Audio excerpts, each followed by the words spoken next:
Thanks a lot, Adam. And boy, what a beautiful sight it is. High above one of the most famous half miles in the world. That's Knoxville Raceway. And this is the NASCAR Camping World Truck Series. Qualifying races coming up to set the field for tonight's Corn Belt 150. Drivers from the Cup Series like Chase Briscoe there on the left, and sprint car veteran Brian Brown in this one as well. I mean, it is an all-star type of field, and we're getting ready for 4 heat races. Hailie Deegan already buckled in. She'll be in the first heat race. So a random draw determined which drivers were in which heat race and where they would start. And each heat race will consist of 15 green flag laps. Drivers will accumulate points determining where they finish, and then also they'll get passing points. So for instance, if you start third and finish second, you get a passing point. And then you'll combine your total points from your heat race finish and your passing points, and those point totals will determine the feature starting lineup a little bit later this evening. Downstairs, a pair of Jamies, Jamie Little and Jamie Howe. And, well, I'll just throw it to Jamie, and one of you will start talking. And I'll pick it up, Vince Welch. This is an exciting moment. They just fired it up, and all those fans, they're going to be packed by the start of this race here in about an hour and a half at Knoxville Raceway for the first ever NASCAR race. Now, here's a little platform a lot of these drivers have found. They're in the upcoming heat races. They're happy. You see Sheldon Creed there. He's happy he's not in this first one. He wants to watch and learn and see what the track is like right now. Obviously, we got a lot of rain overnight. Track is much different than when they were on it in practice last night. Jamie. A lot of the drivers have been out here for the last 30 minutes just signing autographs. They've been waving at all of those fans right across the racetrack up in the stands. Also watching these first 2 heat races are the spotters. You have to remember, not only have the drivers not raced here, the spotters have never helped call races here. So there's so much to learn here. Crew chiefs were here this morning with their teams making changes as soon as the garage is open. A lot of the teams throwing the kitchen sink at it today. There's so much unknown, and we're about to find out what kind of racetrack we have, Vince. Well, the dirt track certainly changes with each lap as you see the spotter location, and then of course you throw in the weather that we've had. It's just been heavy downpours throughout the course of the afternoon, but much better this evening. Great to have Michael Waltrip, the two-time, easy for me to say, two-time Daytona 500 winner, and Kevin Swindell, who has driven his sprint car to victory lane here at Knoxville, and also 4 Chili Bowl trophies to his credit. Great to have you with us. Excited to be here. You know what I love, Vince? The Fox NASCAR team, they said, you know, Mike, we probably need to bring in an expert about dirt. You know, the truck's pretty good, but man, Kevin, 4 Chili Bowl wins. You've won at Knoxville. What are you expecting? This is, I think it's really cool. Knoxville is sprint car country, but the sprint car fans have turned out, and they are all about the Corn Belt 150 and our truckers tonight. For sure, I think they're just excited to see what's going to happen as we are here. It's with dirt and trying to maintain a surface for these things where it doesn't mess up the windshields. It's going to be interesting to see where the track goes as the day goes, and see how these guys can get by each other to get some passing points. Yeah, Chris Duncan, who heads up the track team in charge of getting this surface ready to go, has had his hands full with this weather and the track, trying to get it ready to go racing tonight. What about our first heat race? Yeah, lineup. Vince, what about Josh Berry? He's done a little bit of everything in 2021. It's been so much fun to watch. Now he's starting on the pole of this heat race. There's Parker Price Miller, sprint car extraordinaire, getting a start here in Jordan Anderson's number 3 truck. And look at that, we're getting ready to go racing. Devin Rouse making his truck series debut as well, along with Parker Price Miller. So Hailie Deegan back there in the 8th starting spot.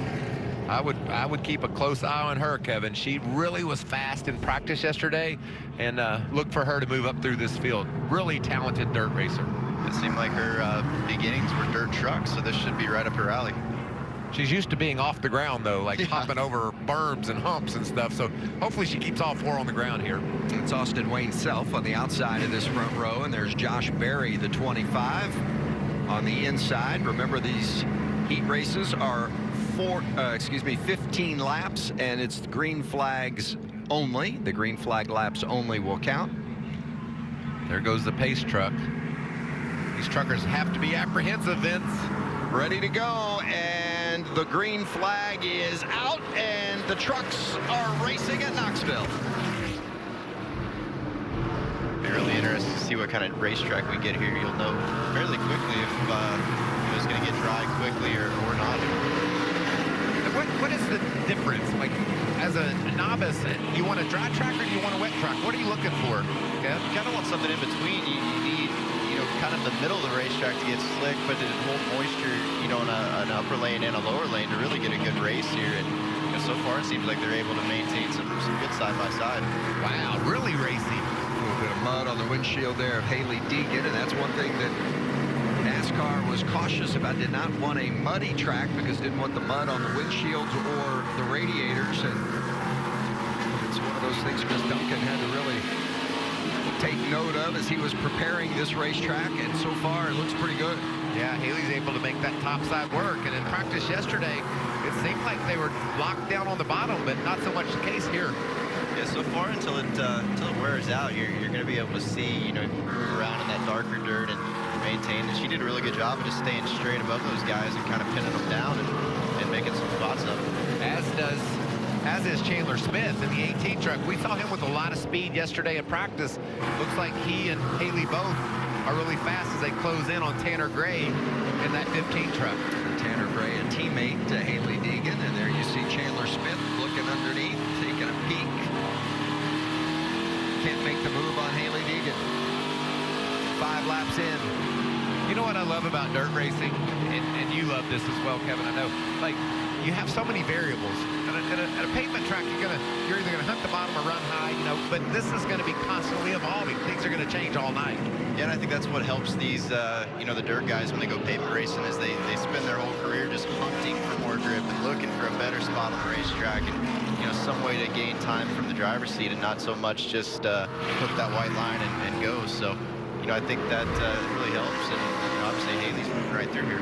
Josh Berry has really stretched it out to almost 2.5 seconds. What a great story Josh Berry is, and the opportunities that have been provided to him this season. This is his 5th truck race of the campaign.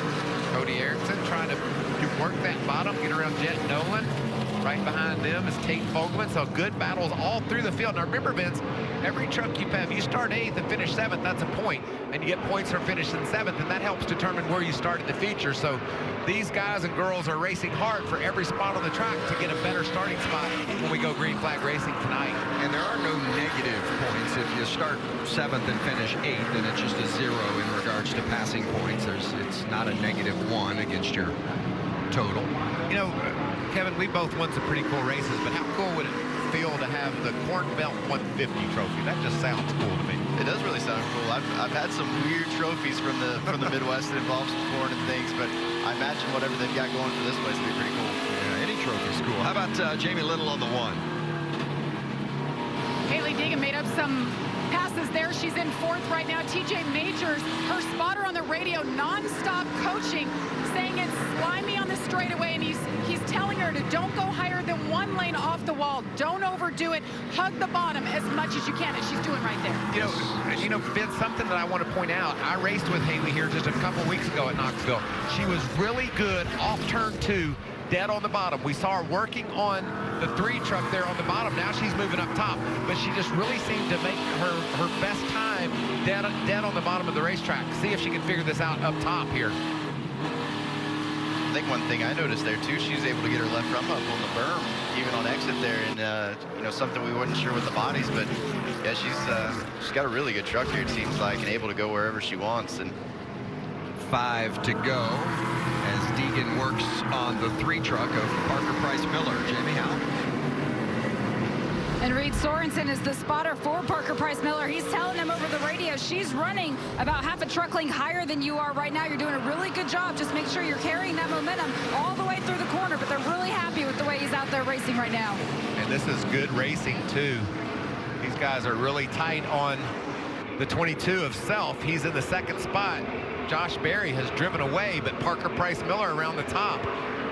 getting that second position away from Self, and here comes Deegan on the high side. Yeah, those are big points. Parker started 4th, so up to 2nd, so he's got a couple of passing points. Hailie Deegan has been a big mover. She started 8th, and she's looking at 3rd if she can get around Austin Wayne Self in the 22. Yeah, she's going to get that spotter. Is she up beside Self in the 22? Great battling here in this first heat race. You got to really wonder how much some of these guys have set up for later in the night, and how much some of them have kind of gambled to, to keep some moisture in the tracks and stuff. You know, how 2 seconds swing back and forth we saw yesterday in practice. It could really change as the day goes. Well, that's certainly the case, because this is not the kind of track we'll see in the feature tonight, that's for sure. Constantly evolving, and these teams know that as Josh Berry takes the white flag here. In his own zip code, over 5-second lead. Against second place Parker Price Miller. I think Deegan's faster than Miller, but can she get there? There goes Berry. So Josh Berry's going to come around and win qualifying race number 1. Well done. Started from the pole and is the winner, with Parker Price Miller 2nd and Hailie Deegan 3rd. Chandler Smith, Austin Wayne Self rounding out the top 5. Deegan with the most passing points in that race, Vince. So good run for her, and a great run for the 25 Rackley Roofing truck of Josh Berry. Heat race 1 in the books, and there's Donnie Schatz, the 10-time Knoxville Nationals winner. He's coming up.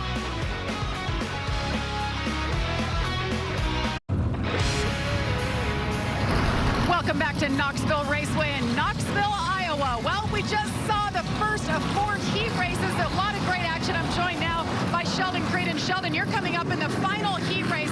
I saw you watching on the platform. What did you learn there, or anything that can help you in your race? Yeah, I mean, I feel like this is the best the track's going to be, but kind of kept my eye on Hailie and Christian there, kind of working their way up. And the middle didn't seem bad. They made a few spots work there. And, man, I don't know. You just got to take it for what it is and see what the track's doing all night. So it's going to be tough. It changed a lot last night. It's going to change a lot tonight. And got to keep the fenders on it and try to be there at the end. A lot of mental notes being taken down here, Vince. Thanks, Jamie. Let's take a look at the race 1 results. You see Berry, Parker Miller, Hailie Deegan, Chandler Smith, Austin Wayne Self, top 5. You can see there the passing points coming into play, Vince, as Hailie was able to move up through the field and got the most points in that race. From 8th to 3rd. And that's what NASCAR is looking for. They want to see these racers getting with it, making up some ground, and we saw that in that first heat. It's got to be a touchy feeling knowing that you can't knock the fenders off of it right now, because you got to race later. So how much do you push the issue to get starting spots, and how much do you leave for later on? I'm gonna circle 7th position here, Donnie Schatz. I can't wait to see how he's able to move through the field. We know passing is something that is possible with the moves that Hailie made. How can Schatz run in this heat? Kyle Strickler also in this one, and certainly Dirt fans are familiar with that name and his successful career. And Todd Gilliland starting 10th. And, you know, Vince, at COTA, Todd Gilliland was so impressive. You had to really work the gas. You had to really get grip down there, and he did a great job of that. So can that 38 truck run up through the field here in this heat? So Gilliland, and now an onboard look of Donnie Schatz. Just recently won his 300th World of Outlaws race, and you see the 10-time champion and 10-time Knoxville Nationals winner as well. Schattsville, as they were calling it there for a while, instead of Knoxville. And You never get tired of winning the big ones, though, do you? And growing up in this world, Kevin, what kind of racer is Schatz? How do you describe his ability? As we watch the 38 guys getting into the wall a lot last night, Schatz didn't do that, but there was some contact. How would you describe Danny Schatz as a racer? He's always been the guy in the sprint car stuff that's able to kind of find a lane that nobody else is in, and work through kind of the slick of the racetrack where guys are spread out, and he's just really intelligent, really patient, and is obviously as good as anybody the last few years. Race truck off. This is qualifying race number 2. Green is out. Zane Smith in the 21, and on the outside of him is Kyle Strickler in the 20, trying to find a little bit of grip, and Ben Rhodes there on the inside of him in the 99.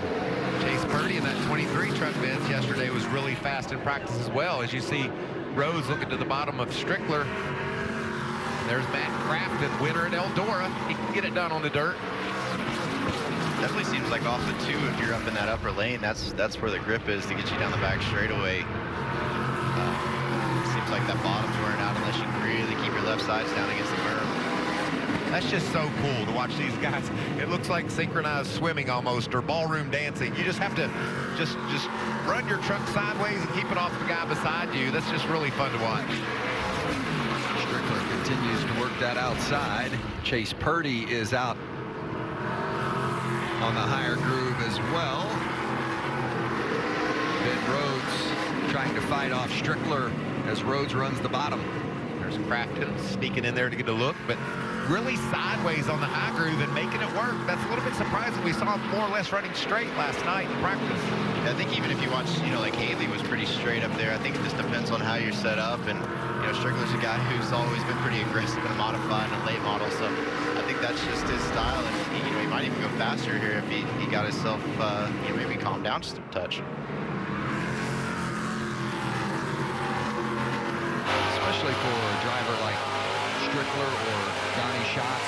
They may be familiar with the dirt, but they're not familiar with the vehicle they're driving right now, that's for sure. And there's got to be some adjustment to that, I would imagine, even for the greats like Schatz. Jamie Howe on 17. And while he's out there, the team's telling him just be smart. They said you're way faster than the 2 trucks that are in front of you. That's what we're looking at right now. You can go and get them. You just got to be smart with them. Focus on that drive off, Jamie Little. And Ben Rhodes in second. I talked to him before this race, and he said the one thing they're really concerned about is tire wear for this race. Now, keep in mind, the tires that they race in this heat race, they have to start the race on, and they have to go 40 laps. They only have 2 sets for the race, so that's something you're not seeing Ben Rhodes in that 99 hanging out as deep because he's trying to take care of his tires. Well, we talked about that last night, Kevin, in regards to the amount of tire wear we were seeing, and certainly as this track changes throughout the course of the night, it's going to become a bigger factor. Yeah, I think right now, in probably that first stage, you're not going to really be able to destroy them too bad. I don't think with as much moisture still hanging out there, I think you'll see it hang around for a little while. It's probably going to be that second and third stage where you really get in situations where you can start really abusing the tires. I like watching Strickler in the 20 because he had the choice. He's ahead of Rhodes there. He had the choice to go low. Decided not to. I think his nickname has something to do with running up high, doesn't it? Yeah, for sure. Calling the high side tickler, and he's definitely up there doing that right now. But, I think we saw at the end of the first heat, those guys were a lot faster when they moved up. And I think it's kind of somewhere, evening out now as it gets a little further around out there to go. And if you're prepping the track, I'm guessing you're pretty happy with yourself right now, right? Seeing guys running low and high, that's a good thing. Yeah, for sure. I think this is better than we ever saw it in practice yesterday, even at the beginning. So I think they did a good job of kind of finding some things they did wrong yesterday and made it better today, even with the rain. Schatz up there working the top side now, getting around the 40 truck of Ryan Truex. Listen to him work that gas.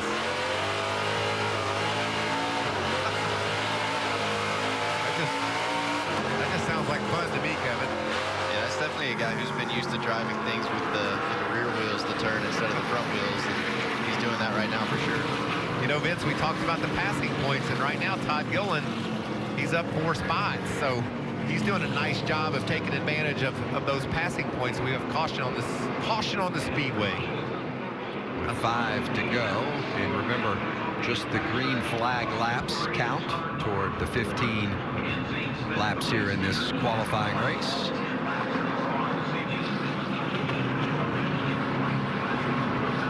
Waiting for a word from NASCAR, see what exactly caused this caution. You said Schatz was an intelligent racer. Look at him, he looks intelligent. Got those glasses. Yeah, for sure. So Gilliland, the biggest mover from 10th to 6th. Zane Smith has led them all. Strickler with a good battle with Ben Rhodes for second for several laps before he wrestled away. And, I don't understand. This is why we are under caution.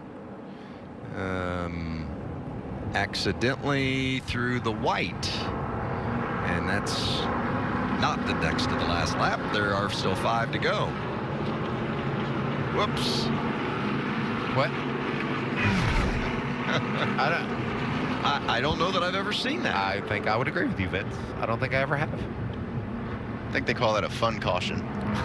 Group everybody back up so we can have some more fun. Well, I'm having fun. This is so cool seeing the way this track. I was so worried about the weather, but I don't know if the rain or just the Duncan family and their expertise on grooming the dirt, they've done a nice job. Quickly to Jamie Howe with Josh Berry, the race 1 winner. And he's never really raced on the dirt before, Vince, so this was very much so a learning experience for you. What were you able to gather out there? I'm not really sure. I'm not really sure I still know what I'm doing yet. I've been learning by the fly. I thought we had a pretty good practice yesterday. We just weren't real sure what the track would do. I've just been trying to learn and figure out as much as I can. And I don't know, we got out front and checked out right there. So I think we have a good truck. Thank you, Curtis, Willie, Rackley Roof, and everybody for putting me in this deal. And it's pretty cool to get to go do this. They could have picked a lot of more qualified dirt drivers than me, but we're going to try to I'm just going to try to race like I know, just be smart, be there at the end, and see what we can do. You know what it's like out front, Vince? Yeah, good stuff. And driver with the experience of Josh Berry. And even those experienced drivers come across something new every now and then as a challenge. You Very know, cool. what I love is Josh Berry really looked up to Willie Allen, one of the owners of this team, and they raced together when Josh was coming up in Tennessee, and to get to drive his truck and then win this heat for him, it's got to be special. Yeah, Rackley War, Willie Allen Racing, and Rackley Roofing. It's been a good combination. Zane Smith down on the bottom, and Kyle Strickler up top in that 20. That 20 truck. Sponsored by Scott Crow and Crow Equipment this week as they celebrate a big anniversary with their company. So congratulations. Good to see that black and yellow running up toward the front here in Knoxville. You know what I think's so cool? Kevin, and you've lived with this. They say they throw that green flag, you want to mat the gas? That ain't going to work on dirt, is it? No, for sure. The guys at the bottom probably have a little advantage. They've got some moisture to get their left rear down in, but up on the top, usually that's not very grabby to take off on. Matt Crafton on the move, working on his teammate Ben Rhodes. Good view of Crafton in that neon yellow truck out of the windshield of Donnie Schatz.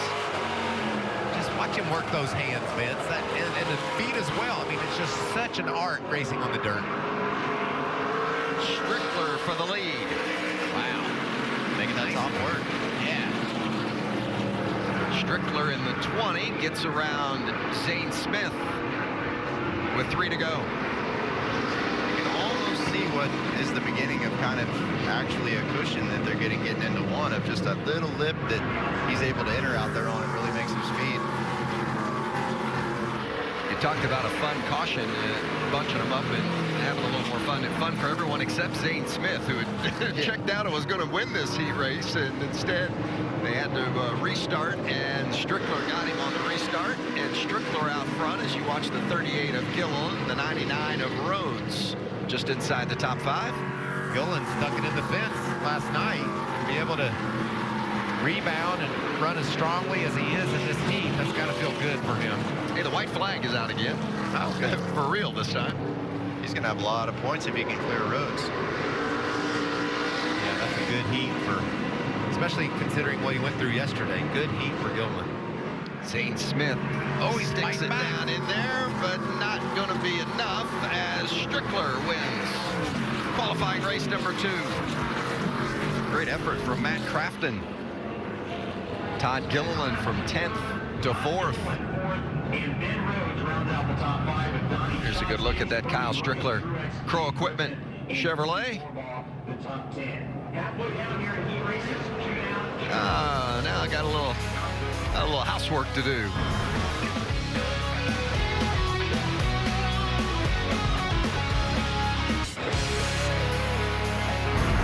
Welcome back to Knoxville Raceway. We have just completed the second of our 4 heat qualifying races for tonight's 150 race. Kyle Strickler, you just won it. You said you're going to keep that nickname, your Saturday night nickname, the High Side Tickler. What were you able to pick up on out there?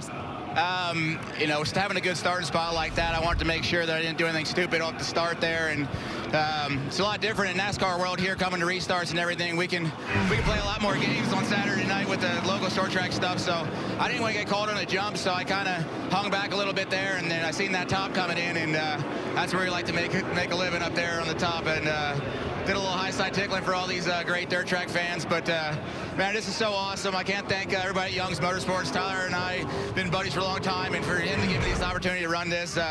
Crow Equipment, huge thanks for them, and got a lot of my Saturday night sponsors here. G-Style Trucking and Charlie Donaldson Grading and Jervis Shock Repair. So this is awesome. One for the Dirt Boys. Look at that smile on his face. That's what it's all about, Vince. Yeah, that's for sure. Great job, Jamie, and great job, Kyle. As you see our finishing results from race 2. So our qualifying results, remember, from these 4 qualifying races will end up ultimately setting the lineup for tonight's 150-lap feature. And the big mover in that particular qualifying race was Todd Gilliland, going from 10th to 4th. And you see he's got 13 points. That's tied with Haley Deegan as the most. So right now, those 2 would be your front row starters. We'll see how the next 2 heats impact exactly how we're going to start this feature tonight.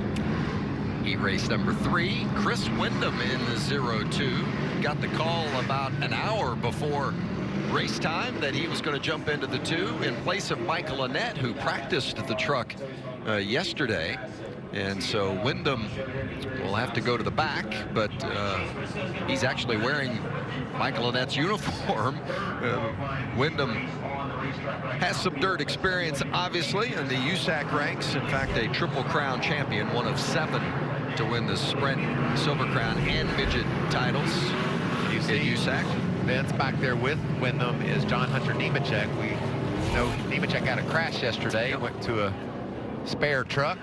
In the backup. So now he's in the back with Windham. Those 2 have quite different perspectives of how it's going to look to race through the field. Windham just got into town. John Hunter's in a new truck. How about the challenge for Windham, Kevin, in regards to a dirt track driver, obviously, but getting in this truck in this lap coming up is the very first one he's going to have. Yeah, it's like we were talking about yesterday of just getting your seat right, getting your steering wheel right. He didn't get a chance to do that. He's just going to have to go make a lap at speed, you know, around trucks immediately here. So it's going to be kind of a culture shock from what he's been doing. Yeah, he's been on the grounds less than an hour, and he is in the truck. Heat race number 3 underway. The 51 of Brian Brown leading them into turn 1. Jack Wood up on the outside in that 24 truck. Nice run through 1 and 2 for Jack. We know Brian Brown knows everything there is to know about this racetrack. Wood, really strong start. Cross has got a really good opportunity to make a lot of points here. Looked good yesterday. Brown on the bottom. Jack Wood not giving up from the top side. Tyler Rankin right there behind him in the 26. There's Jessica Friesen in the 62. Jessica's an accomplished dirt racer. Johnny Sauter needs a big night here. You know, we get carried away with the dirt, the truckers sliding and having fun. We're also racing for playoff points and playoff bursts. Who can make their way and make a story tonight by having a great night and maybe win this race and get into playoffs? That's the next to the last race in the regular season. So Sauter, who is the first driver on the outside looking in, running out of time this week. And then the regular season finale, there's Sauter on the 13th regular season finale in Watkins Glen. How about Jamie Howe on Sauter in the 13th? Johnny and his crew chief, Joe Shear Jr., they knew coming into here they were going to be a little behind. This is not their bread and butter here. This racetrack on the dirt or the next one at Watkins Glen, they need to make something happen. Johnny actually has been sitting in that truck through the first 2 stages while his spotter, David Pepper, was out there telling him what he was seeing so that Johnny could wrap his head around it before he got behind the wheel. He knows he's got to make something with it. Derek Kraus on the outside. Raced this past Tuesday night Vince, and Slinger, Wisconsin was second in the Slinger Nationals. Was really looking forward to getting out here on the dirt. Had a great practice yesterday, and now he's passed up to 4th position, so good run. See him on the outside there in the Napa truck. Battle for the lead. Ankrum in the 26. Going to squeeze Jack Wood, and Ankrum holding on to the top spot. Eric Kraus trying to come around for 3rd on Brian Brown. Are you surprised Brian hasn't moved forward, Kevin, or what do you think? I think he's just trying to be comfortable. I'm sure, you know, yesterday it didn't race a lot like this, so it's kind of a very different thing to race around people than it was just to run laps. So I'm sure he's just trying not to do anything silly, and knows if he can at least run 3rd or 4th, he'll start in a decent spot and you know, show up with the fenders on it for the race. Looks like he's really starting to work the bottom, making some good ground. He drove right up on the back of Wood there. It may be a deal where he's just not comfortable getting the thing too sideways yet and really knowing where his limits are. So he's just you know, taking it easy here, though. It looks like to be picking up the pace here as we go. Oh, nice move there. Like we said, dead on the bottom, was able to get around Wood. That's for 3rd. John Hunter Nemechek. Of course, he's going to be starting at the back of the feature because he went to a backup, so they've brought it in. Let's go and get more on that situation with Jamie Little. Yes, not to be concerned. This was all part of the plan, Vince, since they did have to go to a backup truck. Eric Phillips, the crew chief, told me they were just going to run a couple laps, make sure everything was good on this truck, and bring it in because there is nothing to gain at this point. He'll drop to the back, as you mentioned. Well, and really, that's the case for Chris Windom as well. He's going to have to drop to the back for the feature, but I think maybe the laps are a little more valuable for Windom. Yeah, for sure. He wants to get all 15 in and, you know, learn as much as he can about, you know, what he needs to do later. The 4 obviously knows that he's just going to wear his tires out. He's probably happy with what he's got and went out and shook it down, and he'll go later from the back. There's Jessica. She's currently running in the 6th position. It's cool that she'll get a start tonight. Tried to make the race at Bristol, but rain kept her from doing so. And very talented dirt racer. Married to Stuart Friesen, their husband and wife couple. They ran 1-2 at Fonda, New York last August. That had to be pretty cool for young Parker, their son, to be able to cheer mom and dad. Vince, do you know who Parker was pulling for? Was he pulling for Jessica or dad? I'm guessing that he was probably pulling for mom. You know, when it all comes down to it, moms are a little affinity for the moms. Yeah, they run the household for sure. You can see Kraus really making that topside work, closing in on our leader. Yeah, right now he's on the pole, and if he can make this one more spot count, it'd be 2 more points to put him way ahead in the tally for now. Actually, Ankrum would be on the front row with him. That'd bump him off the front row to lose the lead here. Now, Kraus started this qualifying race in 10th of 10. Well, officially started 10th of 10, but then they had to have Nemechek and Windom drop to the back. So Kraus is on the move up to 2nd, and he has accumulated the most passing points and finishing points at this point with 3 to go. So it would be Kraus and Ankrum on the front row if it would happen to end at this point. So got another qualifying race to go. It's just inching towards him, just barely a little bit better than him. I don't know if he's got 2 laps to get up there and make the pass. Jessica Friesen on the right side in that 62. Working on Jack Wood for 5th. Trying to make some ground there. Looks like she's a little bit faster than Wood right now as we...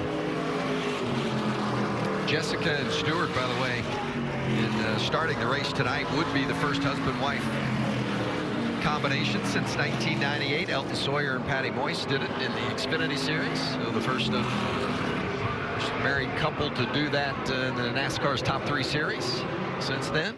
And here comes Tyler Ankrum to get the checkers and win qualifying race number 3. Kraus is 2nd, Brown, Sauter, and Wood rounding out the top 5. A lot of learning going on too for these racers, making sure they understand exactly what this dirt's going to do. Every lap that they make, you know, it's so much different than asphalt racing. Every lap you make, things change. Absolutely. No place like it. Knoxville Raceway.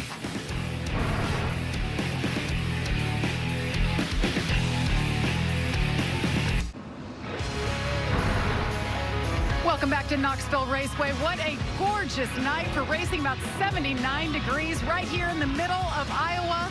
You've seen 3 heat races now, and Tyler Ankrum was the man. That was a nice battle there, and you told me before this whole deal, you're like, I'm having fun, but it's something so different. What kind of confidence does this win give you for tonight? Oh, it's huge, and I mean, especially having that speed, the track being this way, I mean, it's 180 degrees different than what it was in practice, so I'm super confident in my truck, what Chevrolet and Iona GMS brought to the racetrack, so we're going to watch this final heat and see how the track changes some more. It rutted up a lot right there. So there's a lot of moisture there on the bottom, and Derek was trying to get the top to work. He could get a really good run on entry, just couldn't get it finished on exit. So we'll see how it changes to the race, and let's have some more fun. Trying to race his way into the playoffs, guys. Right now he's on the outside looking in. He is indeed a big night for him, that's for sure. And he's off to a good start, winning that qualifying race. And you see the rest of the finishing order. And again, John Hunter Nemechek, after going to that backup, they pulled it in early. No need to run those qualifying race laps because he's going to start the feature at the back regardless. Saving them Goodyear tires, Vince, making sure he's got some good rubber. The biggest mover was the 24 of Jack Wood, +8, as we get ready for the 4th and final qualifying race of the night. And boy, it's a big night for Brett Moffitt. He's from the state of Iowa, and I know it means a lot to him to be here racing tonight. What about that, starting on the pole? I talked to Brett earlier today, and he was really watching the weather. He's got a little race he's going to run tomorrow, too, he thinks. But he's really all about running this truck here in his home state. And what about the number 6? Let's keep our eye on Norm Benning. He was really competitive yesterday in practice. Got Chase Briscoe in this one as well. There's Briscoe in the 04, starting next to Benning. Norm's still getting after it after all these years. Been a great track so far. Done a great job on this, so pretty excited that they're able to showcase it kind of correctly, I feel like, compared to yesterday, and made the good changes. Certainly encouraging, especially considering the weather that moved through earlier today, and we're quite sure what we were going to have tonight here at Knoxville. Couldn't have turned out any better. It is beautiful. First time racing for NASCAR here at Knoxville Raceway. Of course, for many years raced at Iowa Speedway, Newton, Iowa, about 30 miles away. First time for NASCAR at Knoxville. Great to be here with Kevin Swindell and Michael Waltrip, Jamie Howe, Jamie Little downstairs. And the final qualifying race of the night is green.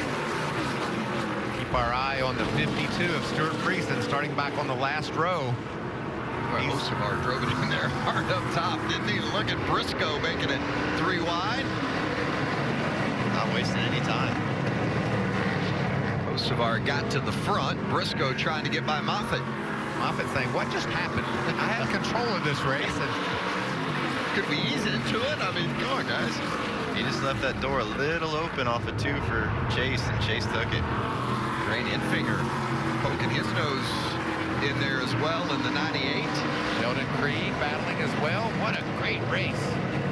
That's 2nd, 3rd, 4th, and 5th right there. Oh, look at that blanket over him. Looks like he's been really free. Yeah, he also looks that he's got his legs under him now. He made a great run off turn 4, down on the bottom, trying to take that 2nd spot away from Briscoe. Austin Hill up into the mix, side by side now with Sheldon Creed. And there is Stuart Friesen lurking behind that group. Carson Hocevar in the white truck is the leader. Kevin, what do you look like? I'm just keep waiting for that bottom, that right against the berm to really start coming in. What are you looking for? How do you see this track changing throughout the night? So far, I think if you keep those kind of, little bit of ruts, not really ruts, but kind of just divots there that have all that dark dirt in, keep kind of crumbles over across any of the slick, it makes it a lot harder for it to ever take any rubber down there. So as long as they can keep that little bit of moisture and kind of keep it dirty, really, I think it'll stick around. But, if they ever get the top too dirty, everybody's going to migrate down there, and that'll kind of lead us towards what we saw at the end of yesterday. Enfinger in the yellow and silver 98, and that's Sheldon Creed, the defending series champion in the 2. Enfinger, of course, if you've been with us throughout the course of the season, you know he's been splitting his season between the 98 and the 9 truck, and has been doing a great job at it in the 98 this week for ThorSport. Creed drives for GMS, the defending series champ. Right behind them, you see the blue truck. That's Friesen. He's not able to gain any ground at all. Carson Hocevar holding the lead, and there's Jess Friesen. Listening, learning, that's what it's all about right now. She's just Jamie Howe. She's just trying to understand what's going on with Stewart and how she can be even better. Well, both of them ended practice yesterday not 100% happy with their trucks. They made some really big changes. Stewart said it was pretty wholesale. So wholesale, in fact, they didn't have enough parts to do the same changes on both trucks. I asked him, well, which one's going to be better? Then he said, you know, we really don't know, but his was the bigger changer of the two of them. Well, I was going to say, if Stewart's smart, he's going to give Jessica all the best parts. Well, right now, it looks like they both have the same parts because they both got the same problems. Not enough speed in those Almar trucks.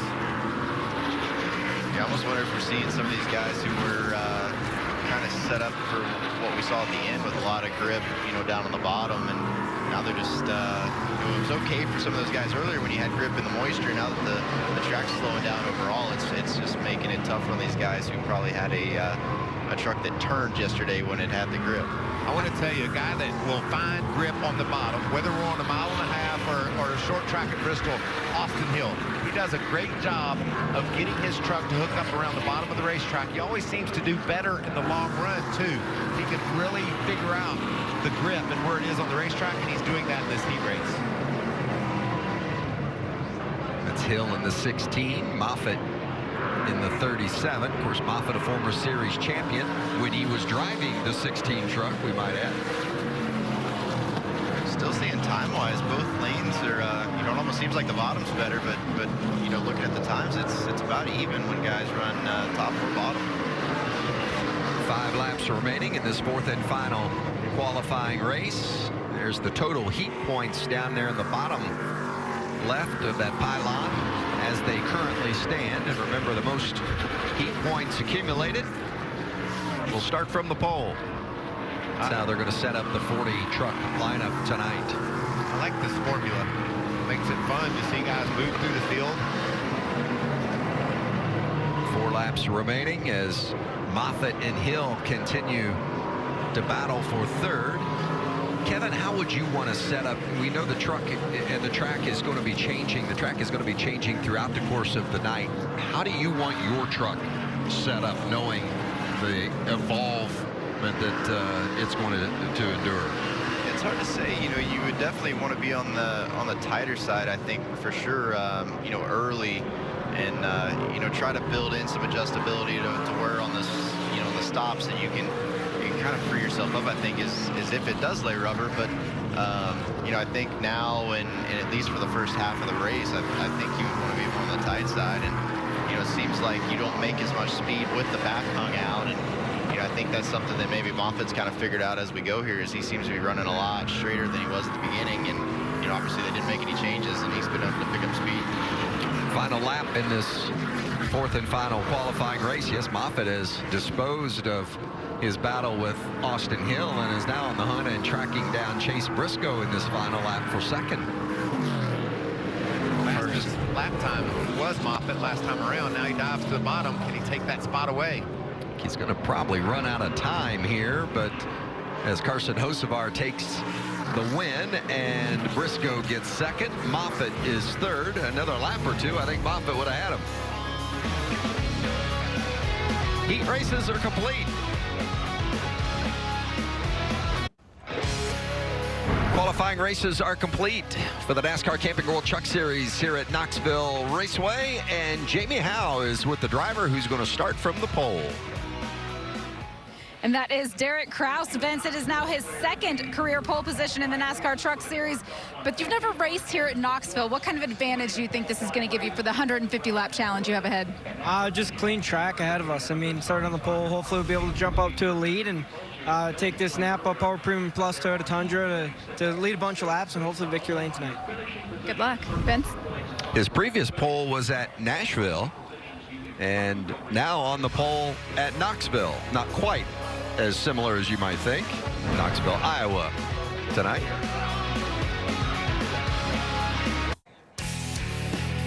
Qualifying races complete, little track prep going on, and then we're going to line up and go racing for the Corn Belt 150.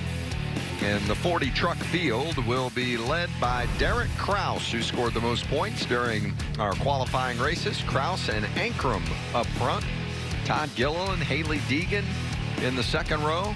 Got some veterans back there with Matt Crafton, a former Eldora winner. You know what I love about this lineup, Vince? I was just looking at it. There's trucks that can literally win from any position, it looks like, on the starting grid. Cody Erickson had a good run in his heat race there. You see Chase Purdy really fast yesterday, and we know Chris Wyndham's going to figure this out. Going to make it interesting for sure. You saw Jessica Friesen in there. John Hunter Nemechek will come from deep because he had to go to a backup truck after an accident last night. Race day is coming your way next, right after this commercial break, and we're going to go racing tonight from Knoxville. Stay with us.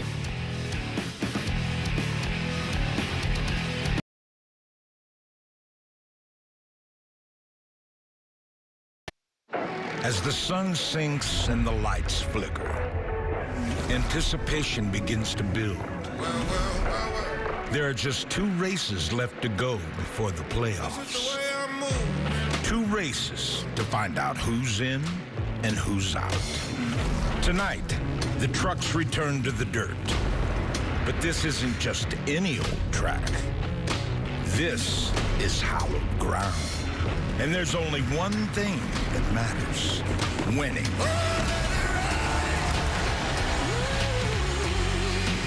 It's time to let the dust fly and the tempers flare. And ooh, it's gonna be good. Knoxville Race Day starts now.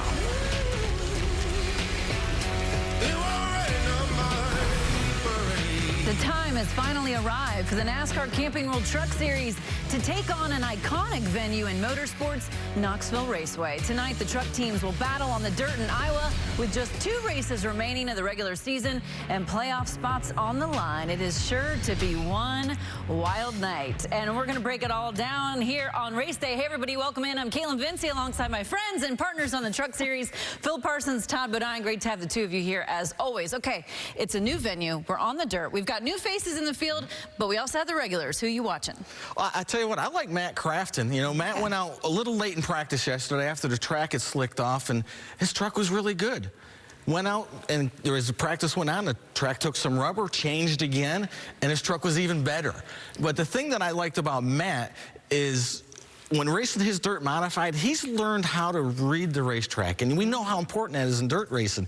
And yes, I think as this race progresses and keeps changing as it goes, and we saw in the qualifying races, it was a totally different track again. I think Matt might have a little advantage. You know, I kept my eye on, I'm going to keep my eye on tonight, Chandler Smith, because I basically think we had 3 different racetracks during practice. It was tacky when they started, then it got dry, slick, a little bit slippery through the middle, and then it rubbered up and got just locked down at the end. And I thought Chandler Smith's truck was pretty good in all 3 conditions. Obviously, we know he was the fastest truck in practice because he had the quickest time, but he's also on a roll lately. The last 4 races, he's gained 66 points to the cut line. He was 35 points below the cut line 4 races ago, and now he's 31 points above the cut line. He's on a roll. He needs to keep it with only 2 left. Good problem to have, being above that cut line, right? So those are some of the regulars to keep an eye on, but we have some new faces, as I mentioned, in the field. Here they are. Parker Price Miller, a dirt ace, is in the field, along with Cup Series regular Chase Briscoe, Donnie Schatz, who we will hear from later in the show. Brett Moffitt, a former Truck Series champion, is back, along with Brian Brown joining the field in a KBN truck, and Jessica Friesen, the better half of Stuart Friesen. We'll have more with that duo later in the show. So those drivers could steal valuable points from some of our series regulars, because as far as the playoffs go, well, guys, they are very quickly approaching. We just have 2 races to go in the regular season. The race to the playoffs, as we call it. Of course, tonight we are in in the dirt in Knoxville, Iowa. It's sure to be an entertaining race. Then we will head up to New York, Watkins Glen, August 7th for the finale for the regular season, and then the playoffs will be here. So how does the leaderboard look as we approach this race tonight? We've had 4 race winners, all in yellow, who are locked in. Also, Austin Hill is the 5th driver officially in, made it in on points as of last race at Pocono. At the cut line, it's not good news for former champion, guys, of the series, Johnny Sauter. He's 31 below the line, lost 16 to the cut after Pocono. And you see the decline at Darlington, Coda, and Charlotte. He was still above the line, but since then, a slow decline, steadily dropping for Sauter, 31 points below after a 35th place finish at Pocono. So, 2 drivers, 2 very different scenarios. Chandler Smith's above the line, Johnny Sauter's below it. Who has the edge of these 2, you think? Well, I don't know if either one has the edge. I think it's a little different. I think Chandler Smith got to be on the defensive a little bit. You know, he's got a 31-point cushion. You know, don't make mistakes. Don't do anything to take yourself out of a decent finish. You know, maybe get a couple stage points along the way. Just kind of be a little on the defensive. But Johnny Sauter, he's got nothing to lose, right? Go out, be on the offense, go get him, rough him up like we know Johnny loves to do. And, you know, tonight I talked to Ben Rhodes this afternoon, and he said Johnny got out after practice and was smiling and laughing. What? He said, he's smiling? He's never seen him laughing at a dirt track. So maybe tonight he can get some points gained. I like it. I agree with you on Johnny Sauter. I think Johnny Sauter needs to be on the offense, but I disagree with you on Chandler Smith. Of course. I think he needs to be on offense, too, because I think we have a couple guys below the cut line. And I didn't think this earlier in the week, that somebody below the cut line could win a race here on the dirt, but there's a couple guys that have looked really good. Derek Kraus and Tyler Ankerman both looked really good through the qualifying races. So if somebody below the cut line wins, and that moves that cut line up above Chandler Smith. So I think he needs to be looking north at Carson Hocevar and try to catch him. This is what makes this format so exciting. You just don't know what's going to happen, and there's 2 races to go. It's going to be really interesting to see. But we are just getting started right here on race day. Still to come, what does it take to get around Knoxville Raceway? We will discuss that as we ride along here with Hailie Deegan, who will be strong today. There's no doubt about that. Plus, Jessica Friesen, the better half of Stuart Friesen, will be competing against her husband tonight. We join the racing pair after this. Stay with us right here on FS1.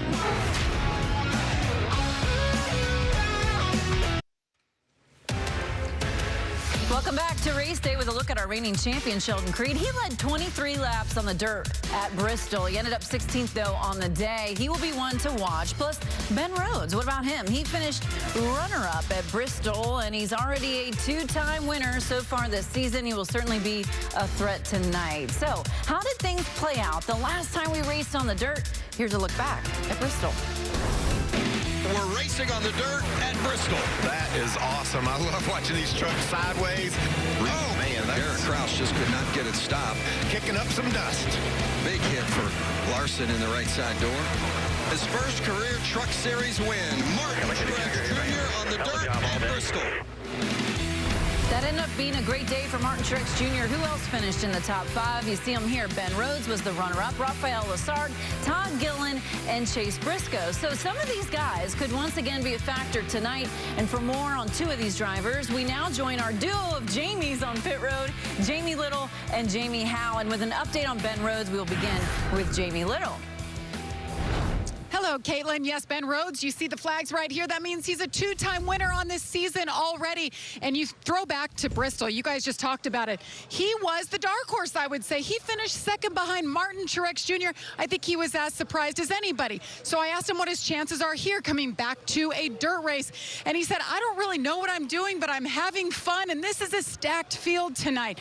But he does have his work cut out for him. As much fun as he's having, he's starting back in 18th. But I would certainly keep your eye on the 99. Jamie Howe.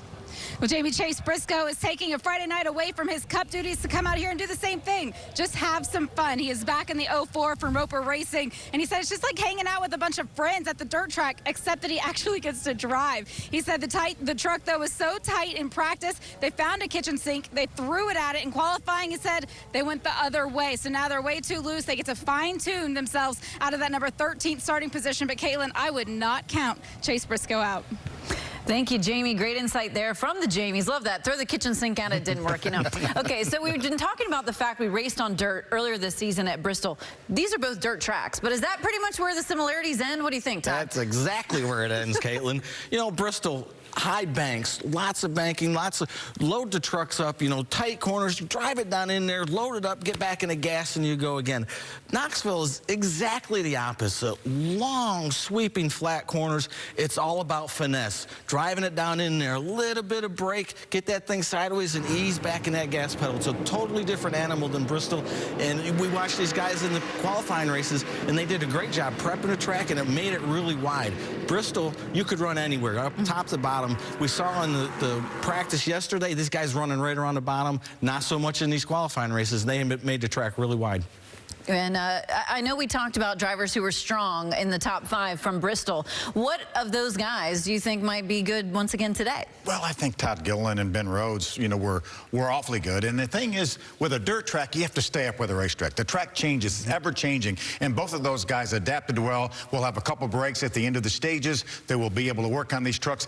Again, we talked last night. The track had 3 different scenarios. And I think we're going to see the same thing. I think this track will rubber up as we get towards the end. And I think these guys did a great job at Bristol keeping up with it, and I think they'll do the same thing tonight. Lots of things to keep our eyes on, though, as this track will continue to change throughout the course of the night. Now, one driver in the field tonight is a Knoxville and dirt racing legend with 10 World of Outlaw Sprint Car Championships.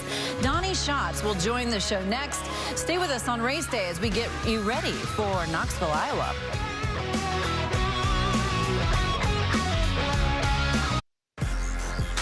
Welcome back to Race Day, where we are seeing Brett Moffitt, the 2018 champion in the Truck Series, and a Grimes, Iowa native. He's back in the field this evening, giving the thumbs up.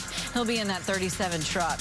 And another local Iowa driver is Devin Rouse, who is looking to make his Truck Series debut tonight as well. But he is not alone. He is one of 6 drivers making their Truck Series debut tonight. Parker Price Miller's a dirt regular, along with Donnie Schatz, who we'll hear from shortly, along with Morgan Alexander, Brian Brown in the field for Kyle Busch Motorsports, and Jessica Friesen, who'll be racing her husband for the first time in the Truck Series. And I mentioned Brian Brown, and he's running for Kyle Busch Motorsports. And some more information about him: he's 5th all-time at Knoxville with 53 wins in a 410 sprint car, and he's a 5-time Knoxville track champion. Not too bad. But Brian Brown, he's good on the dirt, but the guy he's finished second to many of times in a sprint car is 10-time World of Outlaws champion Donnie Schatz. So if you don't know who Donnie is, well, he's 43 years old from North Dakota, and in addition to his World of Outlaw championships, he's also a 10-time Knoxville Nationals winner with 300 World of Outlaw wins. Right now, Jamie Little is standing by with the dirt racing legend himself. Yes, Donnie Schatz is a legend here at Knoxville, but for the first time, you are in NASCAR in a truck. What's this experience been like for you so far? Pretty humbling. A lot different truck, a lot of different formalities. So having a lot of fun with it. It's a lot of fun to drive. It's a lot heavier than I'm used to. Things don't respond as quick as what you're used to. So it's definitely a new experience. But they still hang out there. They'll stick it up on the top of these racetracks in the dirt and have a lot of fun with them. So looking forward to see what we can do in 150 laps. Well, we know your real job is driving for Tony Stewart. So has he given you any advice? Have you had a chance to talk to him about this experience? Before I got here, you know, he gave me a lot of advice. Ken Schrader gave me a lot of advice. A lot of the dirt guys. So, you know, they'll only tell you so much what you can, and the rest you got to figure out on your own. And Tony's no different. So, he's helped me in everything I've done. So we'll see what we can't figure out here and do a good job. It's great seeing you out here mixing it up with these boys. Have fun tonight. Thank you. I will. Caitlin? Thank you, Jamie. Well, Tony Stewart certainly is a good guy to learn from when you say, okay, so we saw him racing in the qualifying races in practice. What do you expect out of him in the main event? I was really impressed last night during practice. We had an onboard footage, and when that racetrack rubbered up and it really locked down, all the dirt experts tell me that when that happens, you have to drive it like pavement and drive it straight. We had an onboard view, and he was only turning that steering wheel left. Right. That means he was driving it like pavement. He caught on quick. I really wondered whether those dirt guys would catch on, and he certainly did. Brian Brown did as well, and all the other guys doing a great job too, but I think Donnie Schatz is a threat. Yeah, what do you think, Todd? Yeah, you know, the thing about Donnie, I mean, yeah, I was super impressed how smooth he was on the steering wheel in practice in that in-truck camera. But the thing about Donnie is, Nobody in this field tonight knows this track and this dirt like he does. And I think, like we talked about a little while ago, the track's going to change as the night goes. And I think that he's going to adapt better than anybody else in this field. And if I wouldn't be a bit surprised to see him at the front at the end. Yeah, well, you guys almost given me a precursor potentially for your picks. I can't really tell what you're trying to subliminally tell me here. But we know Donnie Schatz is very, very strong on the dirt. But another racer who is regarded as one of the very best on dirt is joining us tonight in the booth for the first time for a race broadcast, Kevin Swindell. Kevin won 77 races in various series on dirt, and Knoxville Raceway has been the site of incredible highs and lows of his career. Shannon Spake sat down with both Kevin and his wife Jordan to reflect back on a moment that changed his life at the Iowa track. Honestly, it was always my favorite racetrack. I thought that was the premier place where a driver could shine. What do you remember about that day leading up to the accident? It's one of those things I think where you wish you would have gotten knocked out at some point and kind of put it away. You know, every moment of it sticks with me for sure. The green flag waves again, stacked up a bit back in the pack. Edlund Jr. into Swindell, and Swindell's into the wall and upside down. Red flag conditions right off the bat here in heat race number 1. I didn't think anything of it, and then all of a sudden my phone started ringing. I stepped away, like I couldn't look at the white sheets. There's a point where you know you've been in the air too long kind of thing, and like you kind of start to brace because you know you're going to land, and there was nothing to kind of absorb, you know, the back end and the frame rails collapse. It's more or less just probably like, you know, being on the second story of a building and just falling flat on your butt. He had a burst fracture on his L1. They monitor your spinal cord while you're in surgery, and so they actually had seen movement on the right side. The doctor looked at me and she just said, honestly, this is a miracle. So when he came out of surgery and you were able to see him for the first time, what was that like? My whole rule the whole time that we were in the hospital is if I'm not crying, you're not allowed to cry. So I didn't cry. I didn't ever want to act as if it was some really awful thing that had happened. I didn't want that for him because I felt like if I was strong, then he could be strong. She was huge. I mean, you know, she basically lived in the hospital for, you know, over a month. You know, I think I might have holed up and gave up if it wasn't for her being around that whole time. Really? Yeah, I think so, a little bit. You know, it was tough. I just don't know what else I would have done. I think you just sit there and you know, sort of wilt away in your own kind of thoughts and worry. And I think I might have just got down and sulked on it a little bit more than I had if she wasn't there to push me. I always wanted for him to be good. That was really all that it was. I don't know how I would have been. You know, I don't know how anyone really would have been in that situation. He handled it better than anyone ever really could have, I think. At what point do you think that your mind, that you were able to make the flip and stop focusing on what happened and what's not going to be and what Kevin needs to do moving forward? For the longest time, all I was thinking about was like, can we get, you know, hand controls in so I can run Chili Bowl that year, you know, a few months later, and thinking that I could do a lot of things. And I think you stay positive by kind of hoping for that stuff. But I think as you went, you realize that, you know, a lot of other things mean a lot more than getting back in that race car and putting yourself back in a bad spot. I always feel like if whatever happens to you is what exactly was supposed to happen to you. And so what happened to us is exactly what's supposed to happen because this is exactly where it's supposed to be. We live such a beautiful life that we created for ourselves, and that's what I'm most proud of.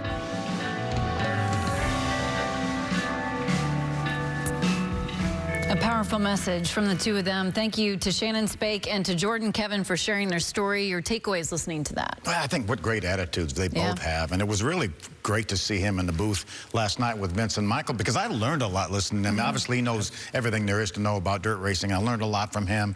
And I was fortunate enough to be able to call some of the races that he ran in the past. I called an ARCA race at Chicagoland that he led every lap, led all 100 laps and won the race on a mile and a half. So obviously he had a lot of talent on asphalt as well as immense talent on dirt. Yeah, you know, the thing about Kevin is he's a racer, right? He's going to be around racing. It was born in his blood, and he's got his team now, and he's not going to give up on that, right? And he's a racer, and he's going to be there, and it's fantastic to see him in the booth tonight because, like Phil said, I learned a lot yesterday listening to him, and I know he's going to do a great job tonight. Yeah, you mentioned his race team, Swindell Speed Lab. He's got his own racing team. His dad races for him, Christopher Bell, so we very much are looking forward to hearing him in the booth tonight. Now, how are these trucks going to line up? Here's the qualifying results. Derek Kraus on the pole, Tyler Ankrum, Todd Gillen, Hailie Deegan, and Carson Hocevar all within the top 5. You see the top 10 here, rounded out by Chandler Smith. So we're getting closer to racing, and I just mentioned her, Hailie Deegan. She's getting set to race out in the dirt. There she is. She will certainly be one to keep an eye on. We're going to actually hear from Hailie Deegan next on race day. Stay with us.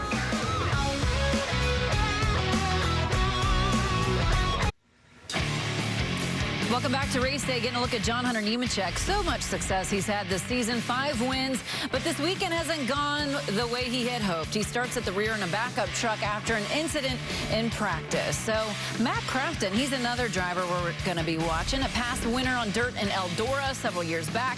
He's looking for that first win of the year. Now, he has won before, with the baby there on board in Iowa, but it was on pavement. And he's part of this list of drivers. As I just mentioned, he won in Iowa in 2011. John Hunter Nemechek and Brett Moffitt also won in the Truck Series, while Chase Briscoe won in the Xfinity Series in Iowa back in 2019. Now, one driver who has had a lot of experience on the dirt and who's raced before at Knoxville is young Hailie Deegan, who could once again be a force this evening. Right now, she is standing by with Jamie Howe at the racetrack. Hey, Jamie. Hey, Caitlin. So Hailie's been racing on dirt since she was just 8 years old. That experience has led her to a 4th place starting position tonight. Knowing what you know about Knoxville, knowing what you now know about these race trucks, what do you expect for tonight's race? Man, it's going to be crazy. I think it's just going to be a battle of attrition out there. There's going to be a lot of stuff that happens. I'm really, really happy I'm starting towards the front and maybe stay out a lot of the carnage that happens early in the race, let it file out, kind of decide where it checks out, what changes we need to make. I have really no clue which way the track's going to go. If the top's going to be dominant, bottom's going to fall away. I have no clue, so we're just going to have to see as we go, but I'm excited. It's the first race for the NASCAR trucks here at Knoxville, but you have an onboard in your truck. Take us on a lap. Now, this is from earlier in the weekend. Take us on a lap around here through the mindset of a driver. Man, it's pretty crazy going through first corner. It's very easy to get loose no matter how tight your truck is. Just getting on the brakes in a turn 1 gets a little loose. It's very hard to get through these corners in a truck because they're so heavy and you feel pretty underpowered and lack of grip. So you almost have to break you down into 2 corners every corner. So you get through turn 1 a little bit. It's usually tight, snaps loose. You just try to find any grip that you can. Straightaways, it's obviously really slick. You don't get wide open. I'd say you get quarter throttle. Going down to turn 3, a little bit loose too. Same as turn 1, but just trying to get through there as straight as possible, not sliding it around. And certainly hear the energy in your voice. I can't wait to watch it. What about that confidence, though, Caitlin? Confidence, as always. We always expect to see that out of Hailie Deegan. Very cool look there going around the racetrack from her view. Now, still to come right here on Race Day, we're going to hear from another female in the field. Jessica Friesen, the better half of Stuart Friesen, is a decorated racer herself. We check in with the Friesens next as they prepare to race one another in the Truck Series. That's still to come. Stay with us.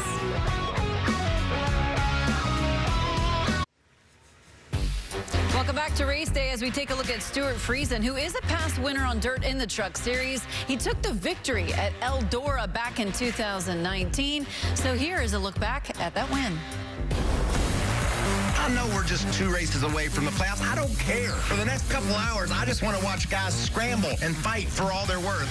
The Dirt Derby underway at Eldora. No, around. Big collection. 3 wide up the middle on the back straightaway. And around goes Chastain.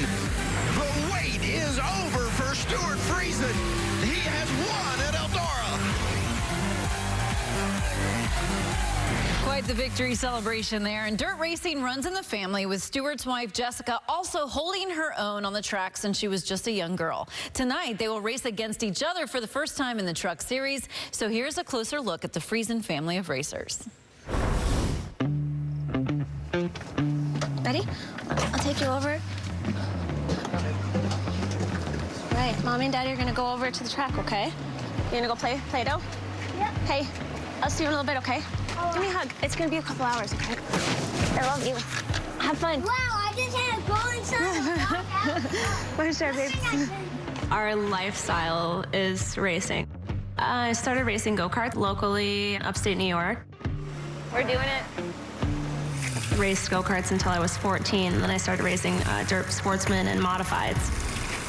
We both, grew up in racing. Well, we started crossing paths at races. You see this like hot blonde in a fire suit, and you just, kind of do a double take. I remember passing him in the pit area and him just kind of looking at me funny and awkwardly saying hi.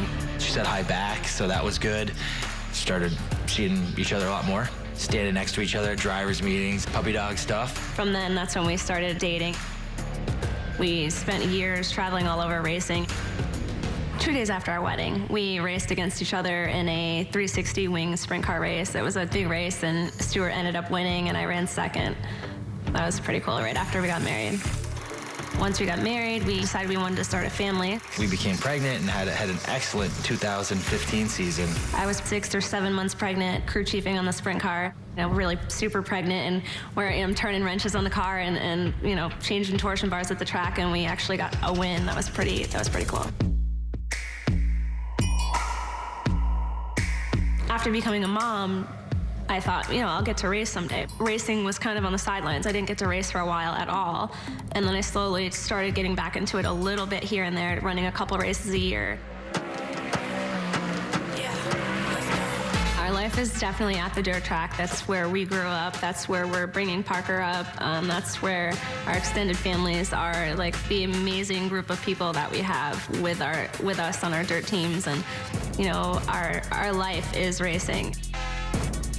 To have the opportunity to be able to get behind the wheel of a truck and to be able to compete at that level is an amazing opportunity. And to be able to do it and have Parker with us and be a part of it, we're living the life that we always dreamed of living, and we're doing it together, and it's amazing.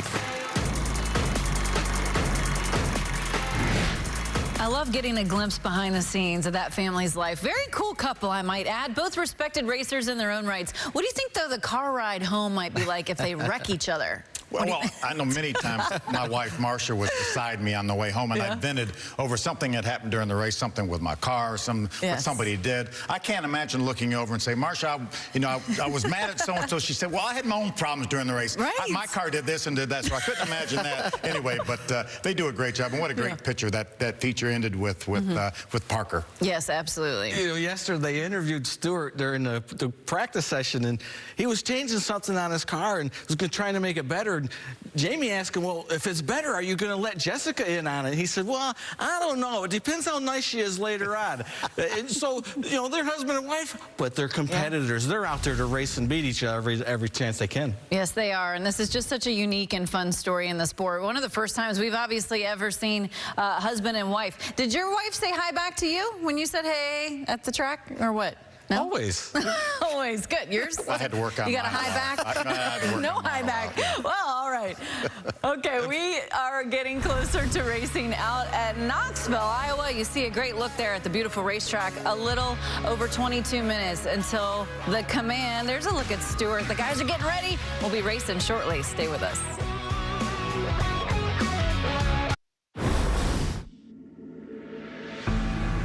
If this dirt could talk, where would it begin?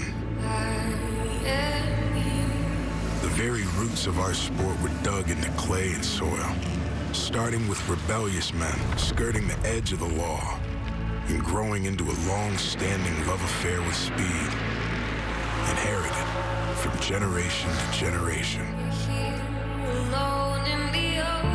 For decades, NASCAR shied away from these tracks for cleaner, more controlled surfaces.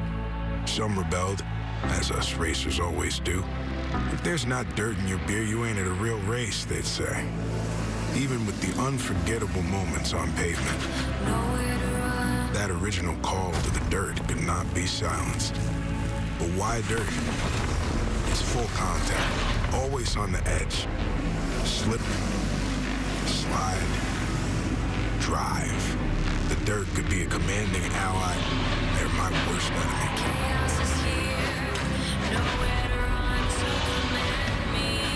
There's no trust, only talent or struggle. If this dirt could talk, it would tell you a history of thrills and chills, where we seek the soil's affection or mercy. If this dirt could talk, I imagine it would say, welcome home.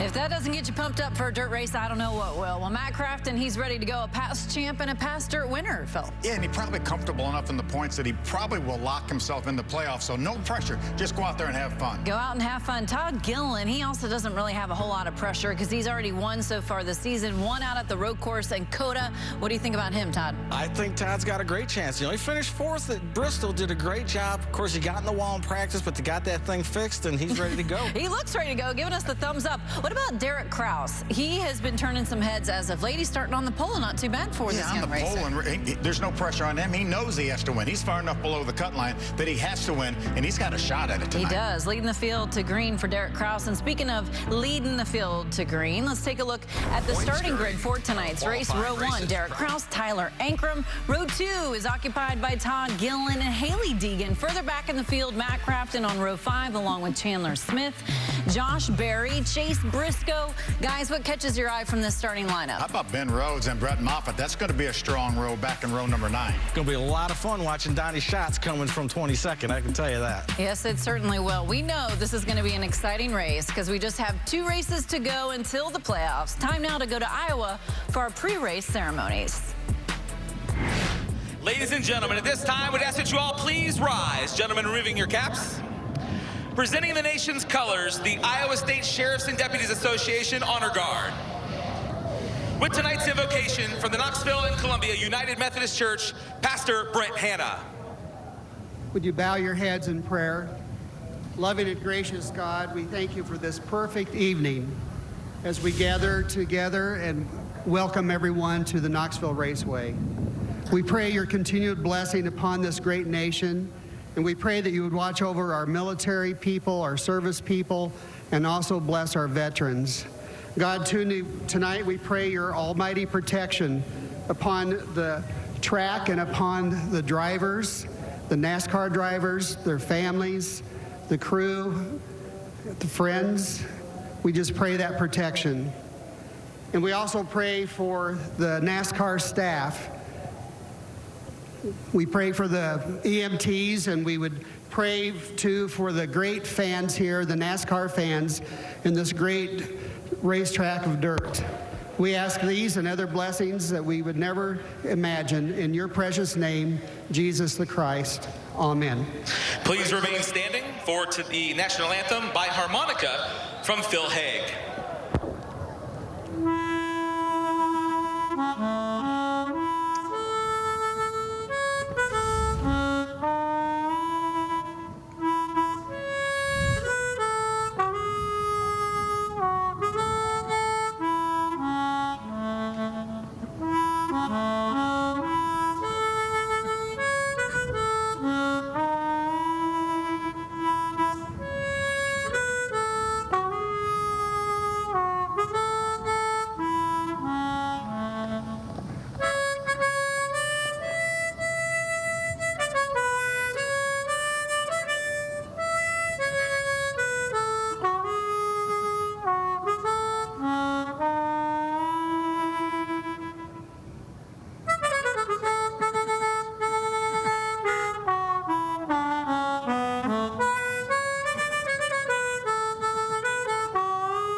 What did you guys think of that? I loved it. How about that crowd, too, huh? Great crowd on hand. Sheldon Creed, you see him there getting set to go. Where's the nerves at, you think, on these guys getting ready to roll off? I think it's pretty hyped up. You know, these guys in the back, it's going to be tough. We watched them in the qualifying races. The outside came in. It's going to be tough to pass, though. There's Zane Smith right there. I think, again, they don't know what the racetrack's going to bring. Some of the guys with the dirt experience have an idea, but they really don't know because they worked on this track track after the qualifying races. Well, we heard Haley say she has no clue what it's going to do, so Yeah. I can't imagine. A lot of unknowns going into this race, but I do want to touch on an added incentive that is coming down tonight from Camping World. The series sponsor doing so much for the trucks this year, and for several seasons, they are awarding the driver leading the points after this race an additional $75,000. This is such a cool incentive, is it not, guys? It really is. Marcus Lemonis has done so much for the sport, sponsored a bunch of unsponsored trucks, the Triple Truck Challenge. John Hunter Nemechek has probably have enough of a cushion that he's going to get that $75,000 after the night. He's already got $50,000 of Marcus's money by winning Charlotte, part of the Triple Truck Challenge. So it's great format. I guarantee you one thing, he's not going to give it back because he's got all that other money. $75,000, that goes a long way for these teams. And, you know, it's like winning the whole race to get that kind of money. So good for Marcus, and thank you for supporting the sport. Absolutely. It's a great incentive for the teams to get a little extra cash in the pocket. We've talked about Donnie Schatz. Here he is getting into the truck. One of the best guys on the dirt. We can expect him to be strong, right? I mean, how can you bet against him? Yeah, so impressed last night with the job he did in practice. Caught onto these trucks, these heavy vehicles. We talked to him a little while ago. He said it's so much different than what he's used to, but he's just a talented race car driver. Nobody knows Knoxville better than him. I've never raced on dirt, but I know that I'm going to pay attention to his onboard because I'm going to learn a lot just by watching him and the things he does behind that wheel. Okay, well, we've been talking all race long about who could potentially get the victory, and it is time now to go ahead and make our selections for the race picks. And Phil, you get to do the honors first. What do you think? Oh, we just talked about the guy, Donnie Schatz. I mean, I never dreamed earlier this week that we could come to this racetrack and a dirt ringer I would think would be a potential winner. But I think Donnie Schatz is the guy that's going to do it. You took my pick. Well, I love Schatz. I can't wait to watch him. He gets stingy about the picks. I think the one guy that I got to look at is Matt Crafton. I talked about him at the top of the show.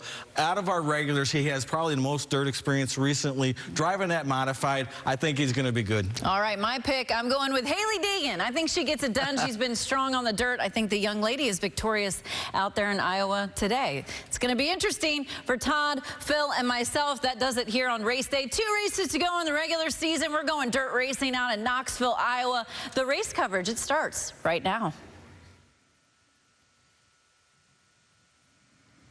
Over halfway through the season, and we're ready for some more mudslinging.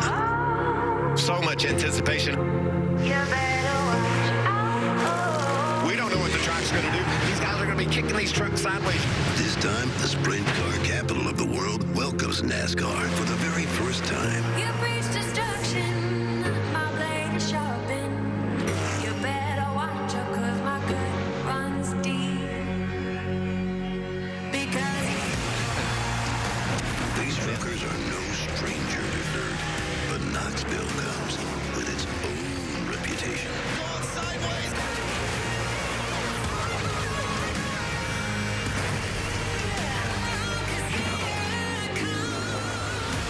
This is the Camping World Truck Series at Knoxville Raceway.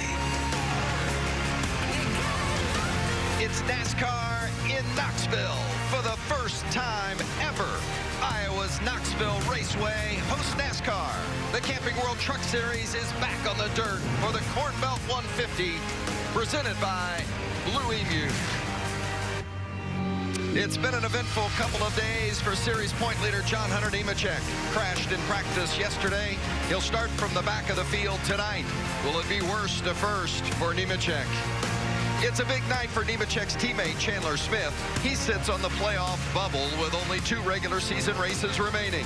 Smith must avoid disaster, and that's no easy task on the dirt. Will this be the night Haley Deegan scores her first win? The California teenager has been fast, and her comfort level is high. If she's to make the playoffs, Deegan must win. Few drivers have had more Knoxville success than Donnie Schatz, but the 10-time champ isn't in a 410 sprint car tonight. He's in a truck. Not his regular ride, but can he create the familiar Knoxville magic? Cup, Xfinity, dirt ringers, and the full-time truckers, and a whole bunch of excited race fans and excited broadcasters as well. All the stars in Knoxville, Iowa, getting ready for the Corn Belt 150. Let's go trackside and get the command. And with the call for the command, the president of the Marion County Fair Association, Jason Reed. Drivers, start your engines!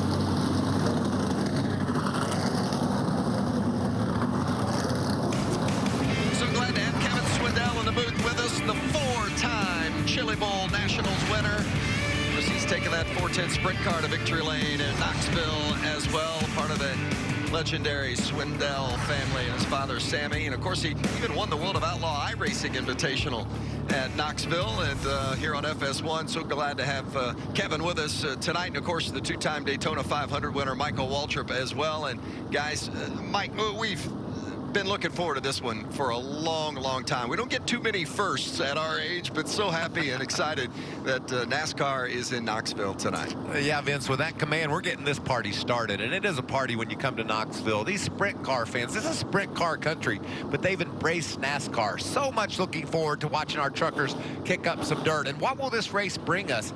So many unanswered questions. What will the track do? That's why we brought Kevin along, to find out a little insight into all the different scenarios that we're going to be focused on tonight.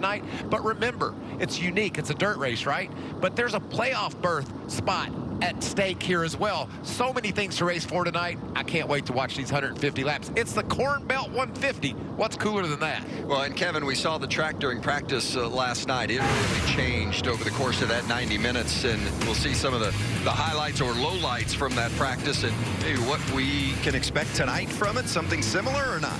I hope so. It's that it's going to be different tonight for sure. You know, yesterday it got pretty dry pretty quick, and a lot of guys were really pushing the issue to see what they could do, and that top of the racetrack just didn't hold them. And you know, luckily so far tonight, those guys have been able to get up there and you know, really find some moisture and some grip. So you look to see a better racetrack today for sure, and it looks like they've given it to us. Taking care of business downstairs in the garage area, a pair of Jamies, Jamie Little and Jamie Howe. We'll begin with Jamie Howe.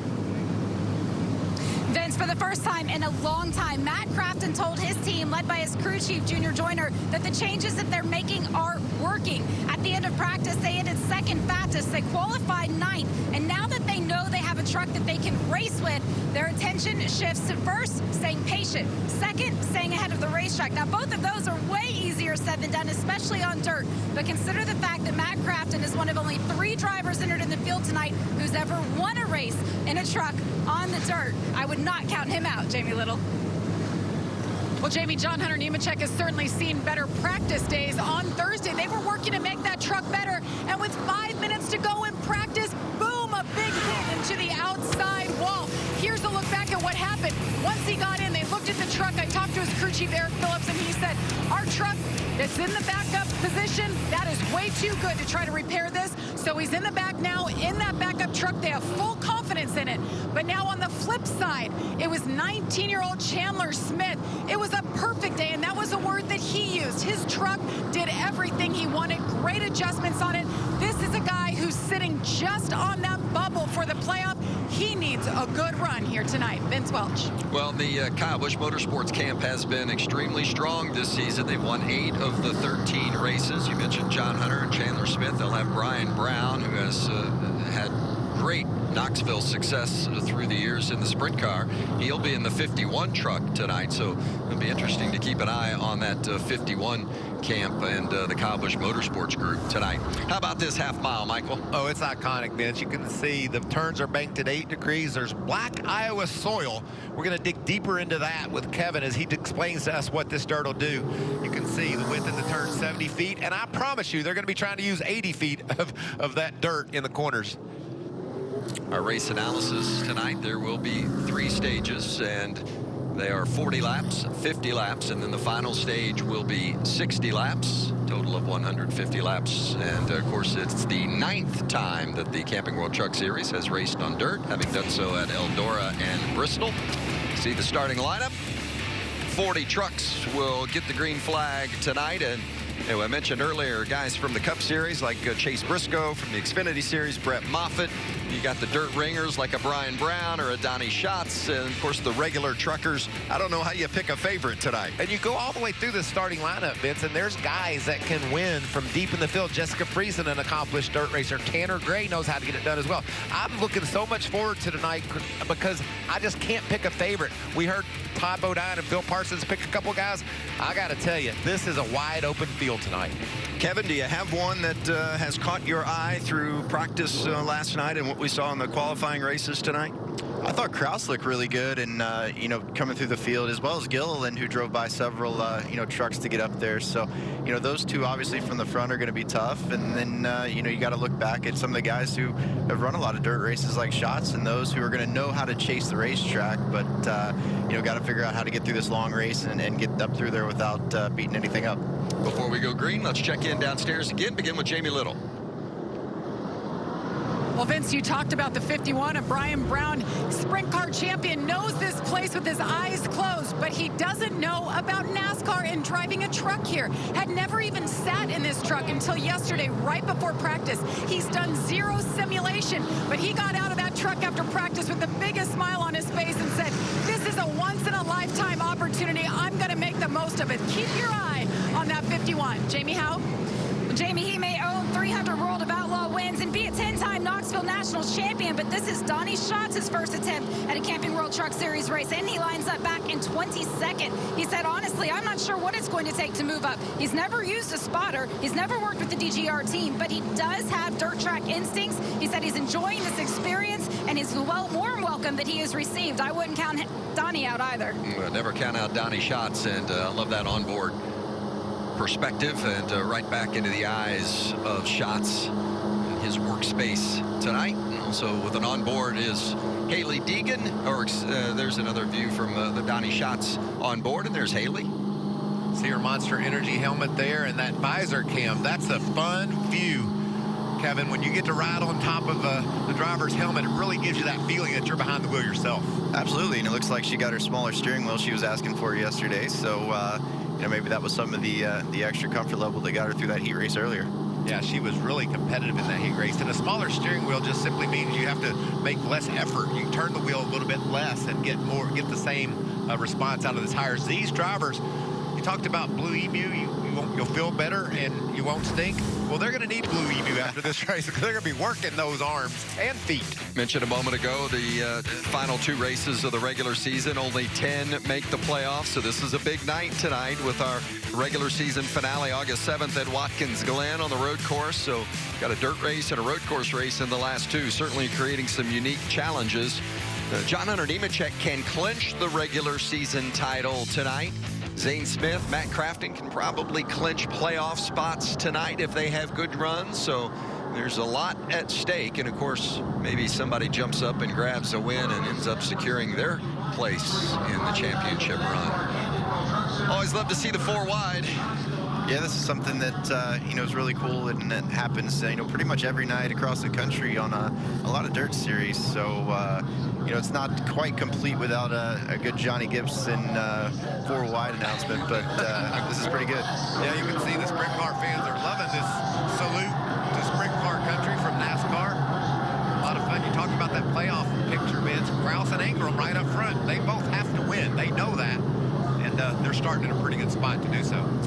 Been racing at Knoxville Raceway since 1901. This track originally built back in the late 1800s and was a horse track. And they started racing automobiles in 1901. They've had weekly racing here since 1954. Of course, the Knoxville Nationals, it's famous for the Knoxville Nationals. Been running that event since 1961. There is so much history here, most of it of the sprint car variety, and this is no question about it, sprint car country. But their fans love racing of all types, and it's a special night to have NASCAR here for the very first time. Dirt racers in the country is Kenny Schrader, and he said it was really a special night back in 1901 when they ran that first time here at Knoxville. He started on the pole that night, didn't he? I think he might have. But I'm telling you, there are dirt racers all over the country that are tuned in to see how these NASCAR trucks tackle this great Knoxville Raceway. And you see some of the history here, and the most feature wins at Knoxville, Danny Lasowski at 112.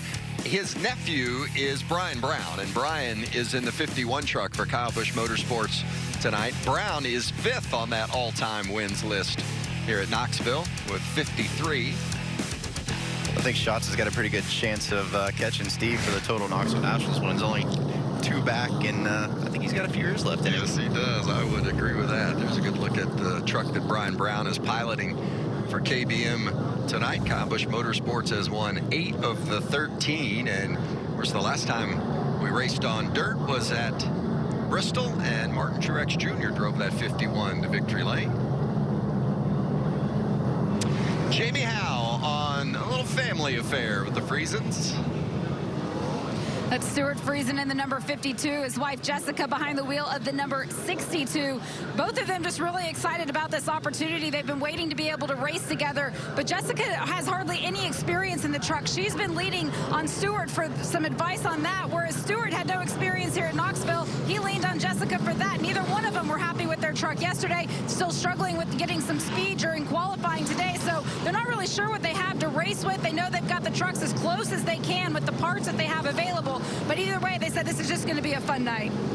It is. In fact, it's the first time a husband and wife have started one of the major NASCAR series races since 1998. Elton Sawyer and Patty Moyse started in it then. Busch Series race back in the day, if you will. As you see John Hunter Nemechek in the 4. Chris Windom has jumped in the 02 just prior to the qualifying races. So because Nemechek went to a backup and the driver changed in the 02, they will start at the rear of the field tonight. And watch for them to be heading toward the front. Pace truck is off. Derek Kraus in that 19 truck chose the inside lane, and he's on pole for the 2nd time in his Camping World Truck Series career. We're racing the trucks at Knoxville.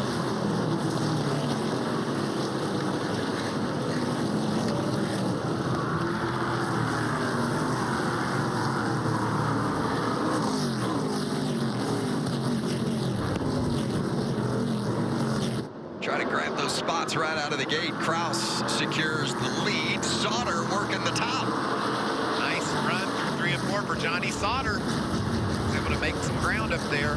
It's interesting to see early on, Vince, who goes low, who goes high, and what works the best. I think your instincts, your patience guys say, I'm going to stay on the bottom, but you know, the way Sauter's moving already, it's going to be tough to stay down there. I'm sure they're going to be telling Kraus to get up there and go right away. So some great work they did on the track between races here. How about Sauter for the lead, challenging Derek Kraus. Jamie. Johnny really beat himself up after qualifying. He did not go to the high side to get that extra speed that everybody else did. His spotter, David Pepper, said, I'll be a little more aggressive with you tonight. And his crew chief, Joe Shear Jr., jumped in. He said, no, Johnny, that is your job as the driver. You're the one that picks the lane. You've got to feel that stuff and see it. Johnny took that to heart. Now he's got the lead of this race. Well, the dirt, and Johnny will be the first to tell you, the dirt is not in his wheelhouse. That's not his comfort level, but he is up against it because he's on the outside looking in regards to the playoff picture, and Sauter desperately needs a win. Boy, how big it would be if he could get it tonight. There's his teammate at ThorSport in that neon yellow 88. That's Matt Crafton on the move inside the top 10. Looking inside of Sheldon Creed there. Crafton ran the high side and quickly went to the bottom when he made that ground on Creed. Is he going to make that pass? No, Creed gets it back on the outside. You can see where they worked just on the top of the racetrack, and they didn't really help the bottom. And you know, I think that was a good idea to make better racing, because if you get on the bottom, it's not as exciting, not much fun. You can still race when it's just the top here, and that's what we're getting right now. And Haley getting banged around a little bit right off the bat here. Wow, out of shape in a big way as Sheldon Creed went by, made a little contact. There's Parker Price Miller in the 3 truck for Jordan Anderson, making his Truck Series debut.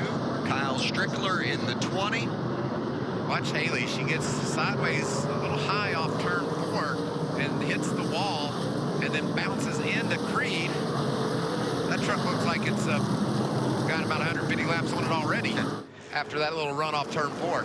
Well, if you look, there's, you know, a point where the dirt goes from packed in a darker color to that really dark color where it's kind of fluffy, and as soon as you get your right front over that little edge and into that kind of fluffy crumb, there's just no more grip there. And I think once she got her right front over it, it just wouldn't turn, and off it went. But I'm telling you, Kevin, you'll agree, I'm sure, if you're a Hailie Deegan fan, she can still win this race. You bounce off things in dirt racing and still can get it done. Yeah, the aero's definitely not going to make much difference here. As long as she didn't knock the toe out of that thing or something, I think she'll be fine. Early in this race, for sure, a lot of racing left, just 8 laps in, and Johnny Sauter is out front. That's right, you don't adjust your set. Johnny Sauter is first dirt laps led ever in his career. I think his best finish ever is 8th. Like, this is not where Johnny Sauter is most comfortable. And Derek Kraus has been very comfortable since we got to Iowa. A lot of speed in the 19 Napa truck. He's trying to take care of Sauter here as Carson Hocevar looks on. I think we talk a lot about how these guys aren't good on dirt, but you give a racing driver grip and show him where to get it, he can get it every lap a lot of the time. So I think that's what happened with Sauter, is he found that sweet spot, and he's using it. Saw some of that right side damage on the 2 truck of Sheldon Creed after that contact with Hailie Deegan. What's the story on the 2, Jamie Little? Yeah, that wasn't the first damage of the weekend. Yesterday in practice, Sheldon Creed, another one of those that got into the fence. He told me this truck was pretty much wrecked. They had right front suspension damage. You see it all bashed in there. That's also from yesterday. And he said, we just thought that this was better than the backup. But after this race, they're going to junk it. So they've made some good adjustments to make this truck drivable as he's well into the top 10.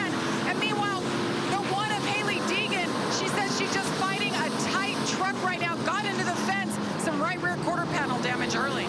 Well, and you saw on the left-hand side of the screen during Jamie's report, the 42 of Carson Hocevar from Nice Motorsports, getting by Johnny Sauter, new leader. Hocevar, the teenager. And there comes Todd Gilliland up to second. Gilliland in the wall in practice and now running for the lead in the race. 18-year-old Carson Hocevar out front, racing on the dirt for the 9th time in NASCAR Truck Series history. Tonight, we're at Knoxville. Back in Knoxville, Iowa. The Corn Belt 150 brought to you by Blue Emu.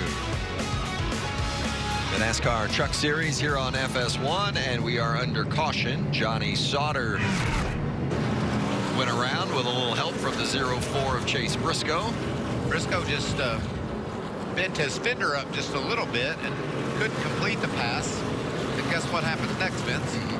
Do you think Chase said, oh, I didn't get you the first time, let me come back and try again? That's just dirt racing. I mean, Johnny was just right on the edge of the groove, and Chase ran into it. Man, I'll tell you what, he almost collected his teammate Matt Crafton there as well. That could have been. Watch the job Crafton does, just barely getting to the outside of his teammate. Keeping an eye on Sauter because, hey, this is early. He can come from the back, although this is, we mentioned earlier, the dirt racing, not Sauter's strength, but he has to go to the tail now and make his way back through, but we got a long way to go in this one, just 18 laps into this first stage. Yeah, John Hunter Nemechek, Vince, he started in the back and he's up to 25th, so just in 15 laps he was able to pick up 15 spots. So nice roll early for John Hunter in the 4. Yep.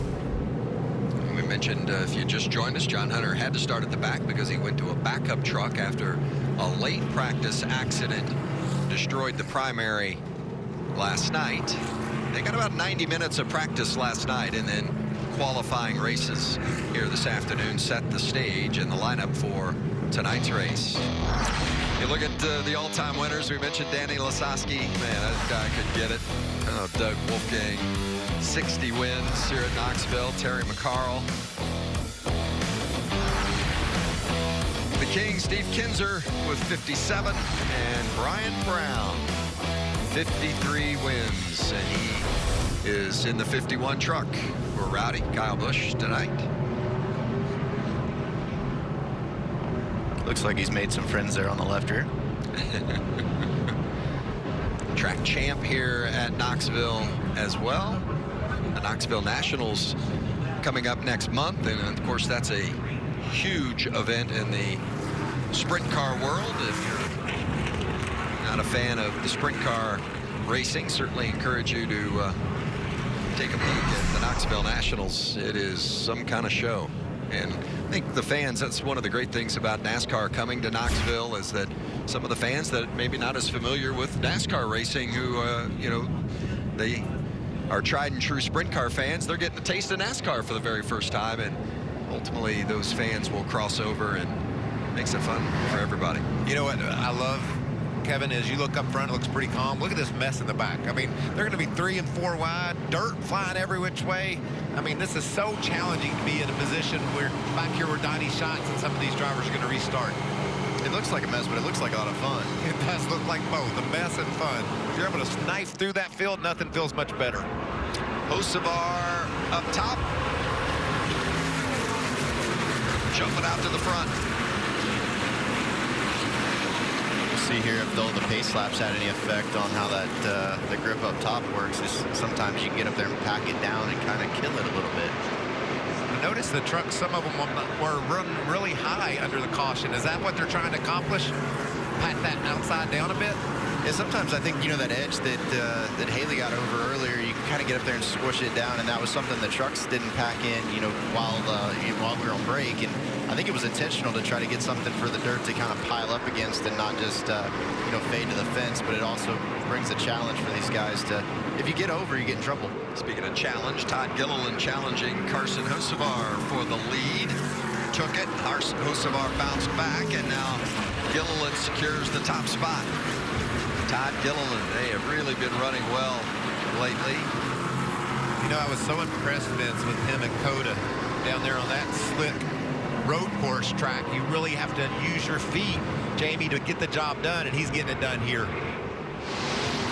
Yes, and he was one of the drivers who had problems in practice yesterday. Missed the whole second half after contact, so he also missed the opportunity to work with his spotter, Anthony Warren. It's their very first time working together, and in the first couple laps, he said to him, I'm going to need more heads up on these calls, or we're not going to make it to the end of this race. They're settling in, and they're getting more and more comfortable with the communication right now. And, of course, he put Front Row Motorsports in victory lane at Circuit of the Americas. 17 to go in stage one. Going to take a break, but you won't miss a thing. Going to keep it side by side from Knoxville.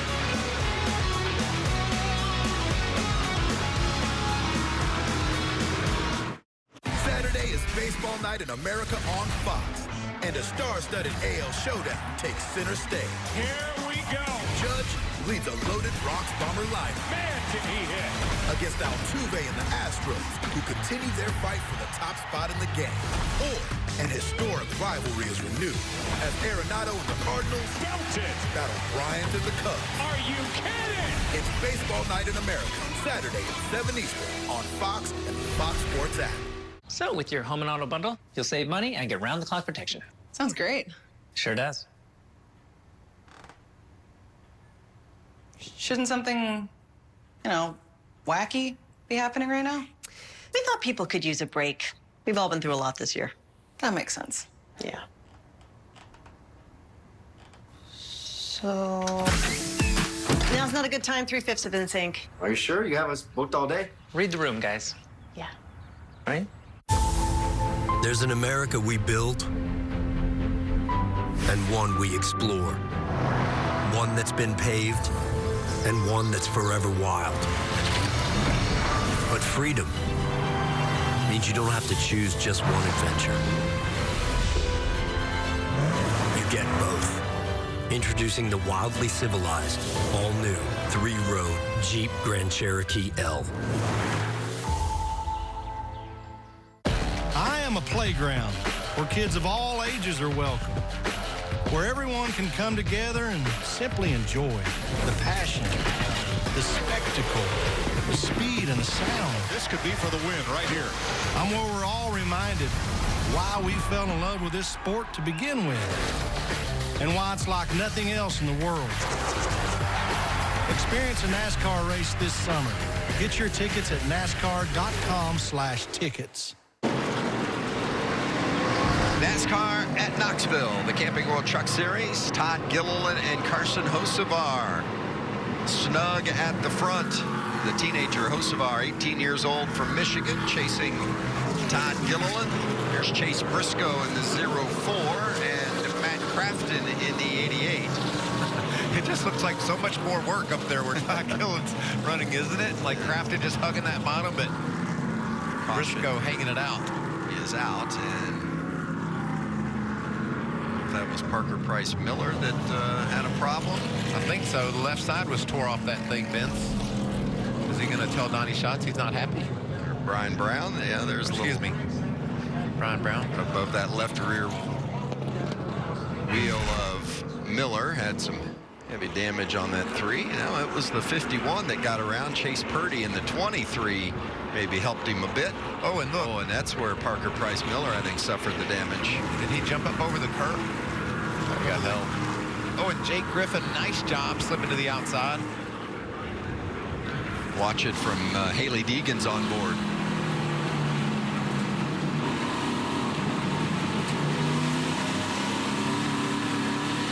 I like that move. She got on the gas a little bit and said, I better get on through here. It's a little different than drive through the smoke, more drive through the dust. So Brown doesn't look any worse for the wear. Got a little left rear damage, but he'll be able to continue on, thankfully. Under 10 to go here in stage 1. All 4 of the leaders we've had today have never led on the dirt before. Hocevar, Gilliland, Sauter, and Kraus. It's been that kind of night. As seen some good shuffling on these restarts, especially. In fact, Josh Berry went from 5th or from 13th to 5th on that last restart. John Hunter Nemechek is our biggest mover. We knew he would be coming through the field bench. You can see he's picked up 20 spots. Chris Windham with 12, getting his experience behind the wheel of the 02. Hadn't driven that truck until this afternoon. I mean, it was less than an hour before the qualifying race for Windham, and he still wasn't at the track yet. And he arrived late, and you still see it says Michael, or it says Annette above the window net there. And in fact, Annette on the back windshield, and Windham is wearing Michael Annette's driver suit. It was a late change, to say the least. And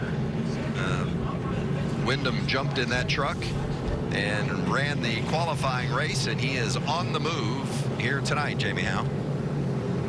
He was in the second qualifying race right before the first one. He hopped into the truck. The only change that he made to the cockpit setup was that he raised the steering wheel just a little bit. You mentioned he's wearing the same driver suit as Michael Annette.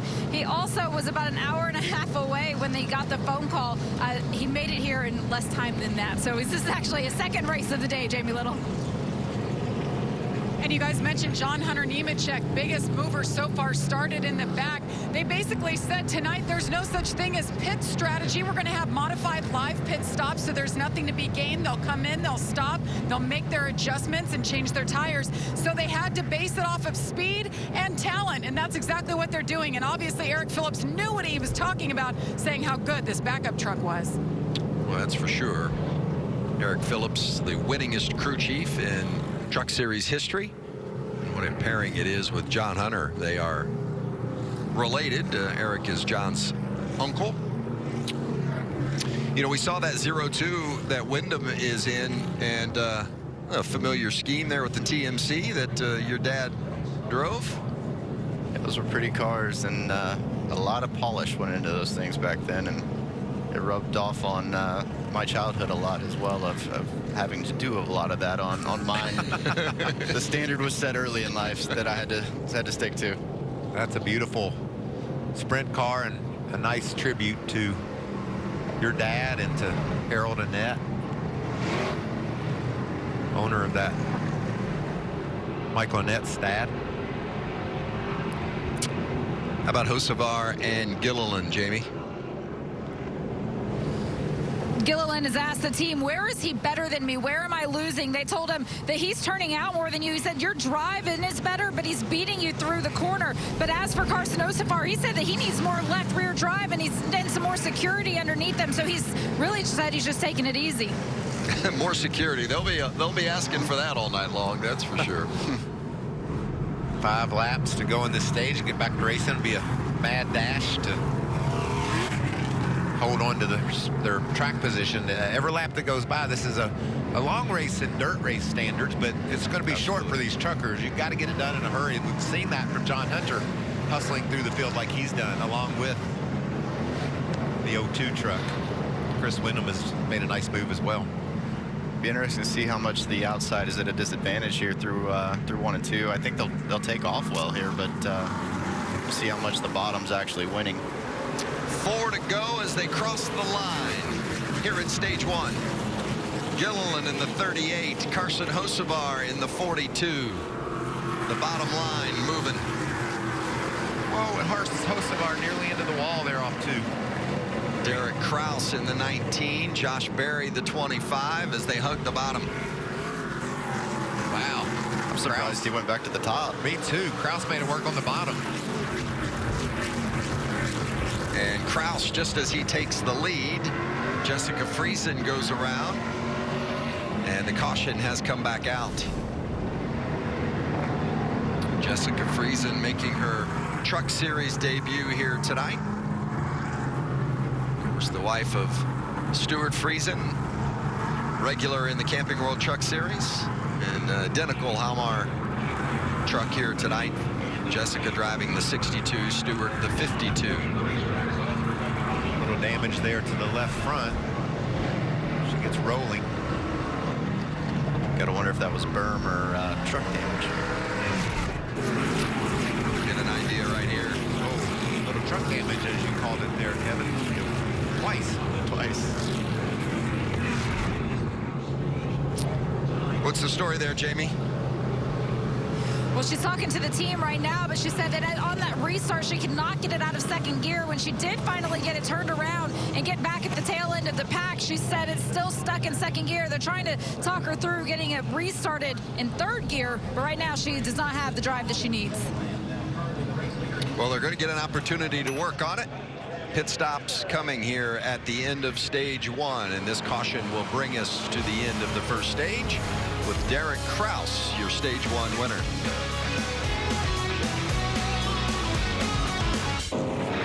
Wow. Camping World Truck Series racing on FS1 from Knoxville, Iowa. Going to see pit stops here at the end of stage 1. That stage ended under caution because of the Jessica Friesen spin. Derek Kraus, that 19 truck, was your stage 1 winner. Second stage win of the season for Kraus. Curious what do you think? Tires, maybe. You know, this track's a bit abrasive, and you can see they're pulling some out there. Be interesting to see if we all just take tires at both stage breaks. Yeah, I would assume you're probably going to push the issue of, you know, probably what, 15 laps of pretty abrasive there, and then coming back and you got to go 50 more here most likely in it. So, well, the caution flag lap certainly helped the tire wear, but this caution flag's not helping Tate Fogelman. He's got a little bit of an overheating issue there. Get into the pits and work on that. These are controlled pit stops, so there will be no positions gained or lost on pit road, and change tires and fuel only at the stage breaks. Jamie Little. And the youngster Derek Kraus in his pit box. Remember, these are just the mechanics that are here at the track working on their trucks that will make the service changes. They'll take tires. You see them in hand there. Of course, bias ply tires look very different than what we usually run in the Truck Series. But Derek telling his team after he led early on, started on the pole for the second time in just a few races, said the whole truck needs to be in the track better. And they said, hey, this track is changing. Just hang in there and see what happens. And of course, it came around to him and he took the lead once again. Now on the front side is the 2 in the number 1 spot right there, the number 2 of Sheldon Creed. He had his hands full as well. They want some adjustments on this truck. He's just trying to figure it out. It has speed, but super tight. So they're going to make a spring rubber adjustment in the left rear. And of course, all the teams right now, Jamie, waiting to get the call, and they get the call to go over and make those adjustments. And it's very calm, calculated work here. We're going to start off with the number 42 of Carson Hocevar. He was saying all weekend that he was excited about this race and this experience. At the end of the first stage, though, the only thing that he said to his team was, well, at least we got some stage points. So they're going to work on that truck a little bit as they take on the 4 tires that they're allowed to take only at these breaks here. And then for the 38 of Todd Gilliland, we saw him lead some laps. He said that he's going to have to be super disciplined on the bottom. They're going to have to take care of the tires. They didn't run very many laps during the practice session, but they did chew up those tires. You can see the damage still on the front of that truck. They had to repair it a little bit after qualifying also because the repair work that they did yesterday didn't hold up. Some of that tape's going to have to come off there. Overall, these teams, though, they did watch them practice making these changes in practice yesterday just to be ready for this little bit of a challenge, but they have plenty of time. There's no hurry. There's no rush. That was the whole point of NASCAR doing this, was the teams didn't have to worry about it. I just heard they still have 2 minutes to get these changes executed, Vince. Yeah, so plenty of time to get the work done. Thank you, Jamie. Jamie Squared down on pit road. Jamie Howe and Jamie Little. Plenty of work, plenty of time to get the work done, and there are drivers and teams that really feel a need to make some significant changes, and they get an opportunity to do that. It was interesting, of all those that came to pit road, Mike, Donnie Schatz wasn't one of them. He stayed out. Stayed on the racetrack, and if you stay on the racetrack, you move up. You just don't get those tires, so it'd be interesting to see what kind of strategy he's pulling off here. Let's see if we can get a word with Donnie Schatz. Hey, Donnie, it's Michael Waltrip and the Fox boys. Do you copy? Yeah, 10-4. Feels way more spotty and more clean. Snotty. It's not good, or is it good? I don't know. I think he was talking to his crew. That's slimy. See if I can get a word with Donnie again. Yep, talking to crew chief Chad The lap Johnston. times similar to what they were last night, or are they slower?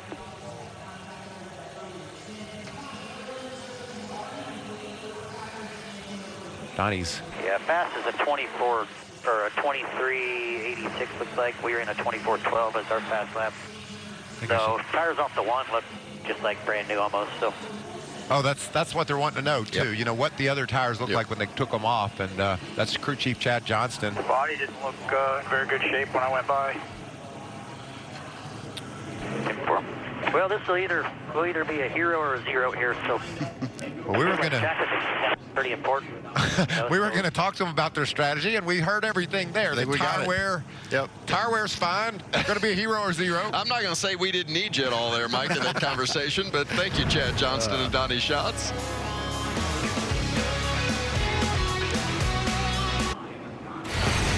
Looking forward to this Tuesday night. Judge, Tatis, Ohtani, and the rest of baseball's finest squaring off in the Mile High Midsummer Slugfest. It's from Coors Field in Denver. The 2021 Major League Baseball All-Star Game. It's presented by MasterCard, and you'll see it Tuesday on Fox.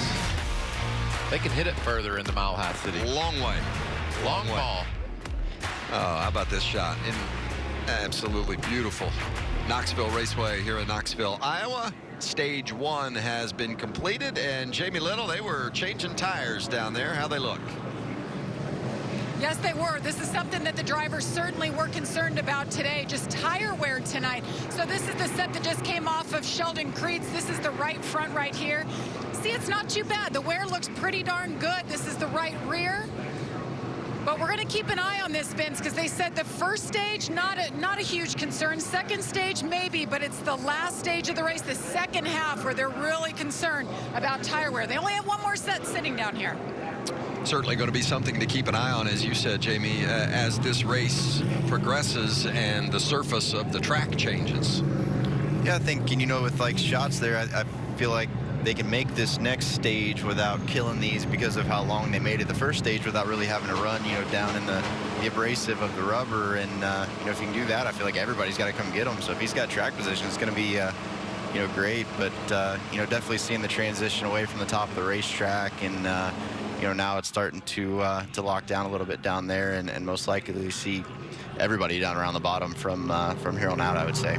Certainly going to have to root and gouge your way past those in front of you. And for some, it is critical that they have a good showing after so many struggled on the dirt at Bristol. And these are the 4 drivers right around that playoff cut line, Mike. You know, Vince, if they could just take that one race away, they'd be inside of the playoffs. Look at those terrible finishes, and they had good runs going, just got involved in in wrecks, but looking to recover here on the dirt in Iowa. But you can tell, not a great outing the last time we were on dirt. Speaking of a great outing, what about Josh Berry? He didn't have much dirt experience, and he's right up front. Has a great truck and has done a great job tonight. You see where the playoff standings currently sit in regards to the top 10 making the show or making the playoffs, the run for the championship. And Tyler Ankrum and Derek Kraus currently sit 11th, 12th. Johnny Sauter came into this race in 11th position. He has dropped after getting spun early tonight and having to go to the tail. Looks like we're going to go racing again. One to go sign. That playoff bubble, that's tight, Vince. You slip one time and you find yourself on the outside looking in. This is the next to the last regular season race, the regular season finale at Watkins Glen on August 7th. And then the first playoff race will be August 20th at Worldwide Technology. Talking about Josh Berry's inexperience, his spotter was texting me the other day going, what do you think on iRacing would relate the best to a truck at Knoxville? I said, man, just get anything and make the racetrack slick and try to figure out how to control it, and that's the best I can tell you. Well, he's done a nice job. Good direction from you, Kevin, because he has been on it since he got to Iowa. With Michael Waltrip, Kevin Swindell, I'm Vince Welch, Jamie Howe, Jamie Little on pit road, and this is stage 2 for the Camping World Truck Series at Knoxville. I think Donnie was nervous to go through the gears leading right there. I bet he was, and he's got some real company on both sides of him now. He might be more nervous 3 wide into 3. Gilliland in the 38, Kraus in the 19, and they squeezed out Donnie Schatz just like that. You think that's a product of fresh tires, Kevin? You would have to think it was. You know, it may have been one bad corner, and now he's just kind of trapped out in no man's land here. And, you know, it may very well be just that, you know, those old tires just didn't grab like these guys did. And nobody has mercy for you. It doesn't matter how many times he's won at Knoxville. They see a guy struggling a bit, and everyone's going to try to take advantage. And, man, he is dropping. Because some of those guys are going to say, hey, did you see me pass Donnie Schatz at Knoxville? Not many people can say that, Vince. No, we went a few years of going, like, I think people were proud of the fact that they could say that they actually passed him or, you know, maybe held him off for a lap or two. I think I was even one year, and, you know, that was something I almost touted about. You see who's creeping into the picture as well. And that 52 up high, Stuart Friesen starting to really make some progress from the back of the pack. Everybody else is pinned on the bottom. Stewart's trying to make it work up top. Todd Gilliland leads. Hocevar in second, and that's Josh Berry in third. There's the aforementioned Friesen in that 52 truck. He's lonesome up there. It isn't working, is it? Trying to run the rim. Fun to watch, though. It's probably one of those things that you can make it do okay when everybody's stuck together on the restart, but as soon as it gets single file like this, I think you just got to give up. Got to appreciate the effort, but yeah, man. So, I mean, he is kind of holding his ground slightly. Down here, it's a little bit better than it is 1 and 2, but yeah, I think you're going to have to just give in. Whoa. Carrying that left front tire. That's pretty cool, actually. It is fun to watch. Yeah, you can definitely make some time at 3 and 4, and he's going to try to take the bottom back here. Didn't get down there, though. Got clipped a little bit by Crafton and just lost the back. Early laps here in stage 2. Remember, this stage is 50 laps in length. More on Friesen with Jamie Howe. And the top lane, as you were guessing, they're saying on the radios, is completely gone now. Their team was telling Stuart Friesen, though, that they needed to rotate the center better. They're trying to coach him through it, saying they were scrubbing off too much speed in 1 and 2 and to open up the entry. But the track is changing so drastically right now as the sun is starting to set that the drivers are having to really just feel it out. Well, we saw it last night, really kind of went through 3 different phases of racetrack during that 90-minute practice, and certainly it has made a big swing from what we saw at the start of this race tonight. Josh Berry around Carson Hocevar for the second position. Todd Gilliland's driven away from this battle for second, but Berry with a nice move there. Stacked up behind Berry and Hocevar, Sheldon Creed in the 2, Derek Kraus, our stage 1 winner there in that 19 truck, and the 37, Brett Moffitt in the second AM Racing truck. It's been a long time since we've seen AM Racing with 2 trucks in the race. Of course, Austin Wayne Self, the normal competitor in the 22, and they have Brett Moffitt from the state of Iowa in the 37 in their second truck here tonight. Look at these guys, man. They are stacked up. And that just tells you how important getting to the bottom is. You can see Creed trying to squeeze Derek Kraus out of the way. Kraus wasn't having any of it in that 19 truck. I'd say looking at times, going off of yesterday in practice, we probably still got almost another second to pick up on this racetrack. So, definitely going to keep getting wider in the rubber. And Shelton's still trying to make that 3 and 4 work. And I think 3 and 4 can keep up. You just give up a lot of time trying to do it down here. Man, if you're an athlete, you love a home game. And Brett Moffitt's from Grimes, Iowa. If he could go to Victory Lane in this truck in his home state, that would be a big accomplishment for that young man. Well, and if you win here tonight, you get this trophy. It's the Corn Belt 150. The first one ever. Everybody wants that one.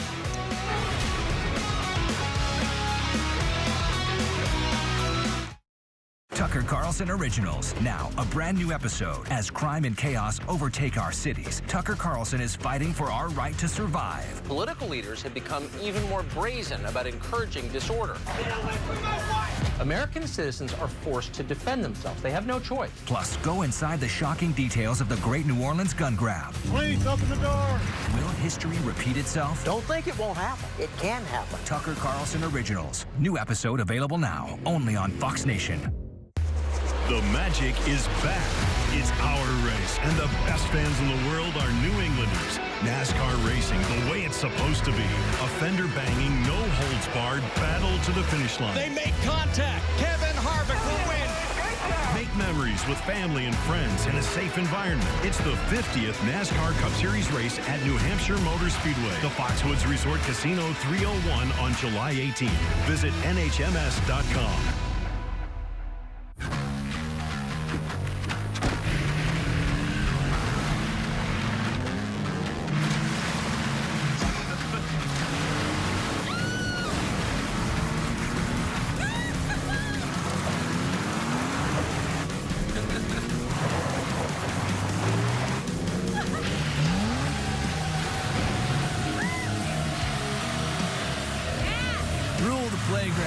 Toyota, let's go places. Blue Emu Super Strength Original Formula is now available in 3 convenient sizes. Whether you need relief at home, in your gym bag, or on the go. Blue Emu works fast and you won't stink. An official partner of MLB and NASCAR. Saturday is baseball night in America on Fox. An AL showdown takes center stage. Aaron Judge leads the Yankees against Jose Altuve and the Astros. Or Nolan Arenado and the Cardinals battle Chris Bryant and the Cubs. Baseball night in America, Saturday, 7 Eastern on Fox and Fox Sports app. I am bumping, banging, and battling to the finish. I am the NASCAR Camping World Truck Series. I am NASCAR.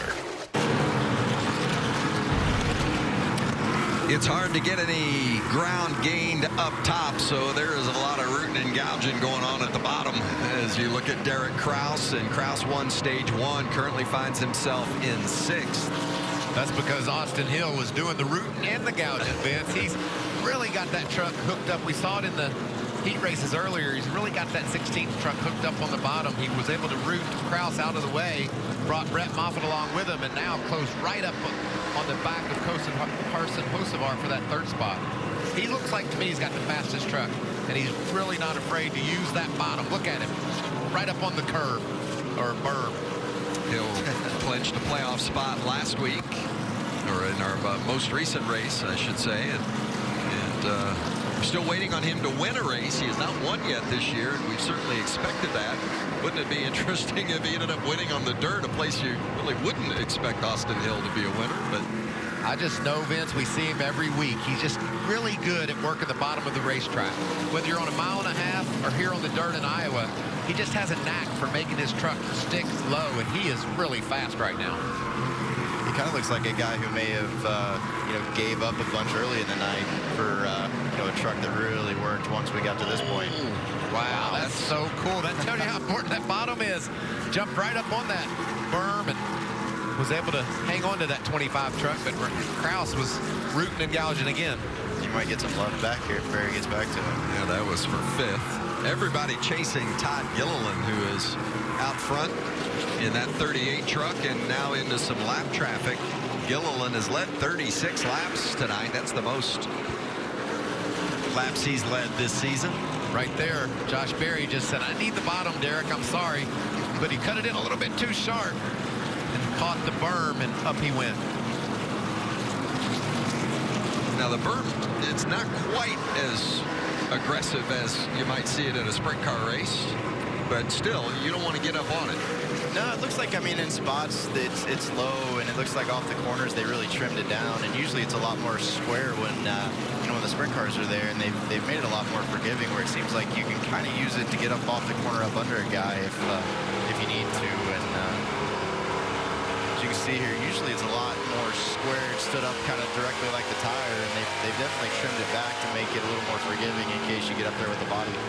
Now, how about Donnie Schatz? Donnie stayed out during that first stage break when 38 trucks pitted. Everybody but Schatz and the 33 truck of Devin Rouse. And Donnie Schatz did not pit and said, well, we'll see how he reacts with no tires, or not having fresh tires. And he quickly dropped back to 15th as Jessica Friesen got around and then got pounded by the 44 of Morgan Alexander. Man, both those trucks had struggles in practice getting spun around, and now they've come together. Unfortunate for Jess, but I'm telling you, Kevin, it's just hard to stop on dirt. Like, you committed to the corner, you can't just slam on the brakes, and obviously Alexander didn't know that she was there, and it looked like he just drove in there and hit her, but you just have very little control of that situation. Yeah, most likely he was just, you know, up a lane out of the rubber, maybe with, you know, letting some of the lead lap cars go, and, you know, you're just up in that kind of dusty crumb right there above where the good grip is, and it really just takes off. So Kraus gave a little help to Friesen. Yeah, and Alexander just couldn't get it wound up. Nice job by Ben Rhodes. You can see he was squeezed in there. See there, the truck checked up ahead of him. He went up a little bit high just to maybe see what was ahead, and around it went. Both Jessica Friesen and Alexander making their first series starts here tonight. Significant damage to both.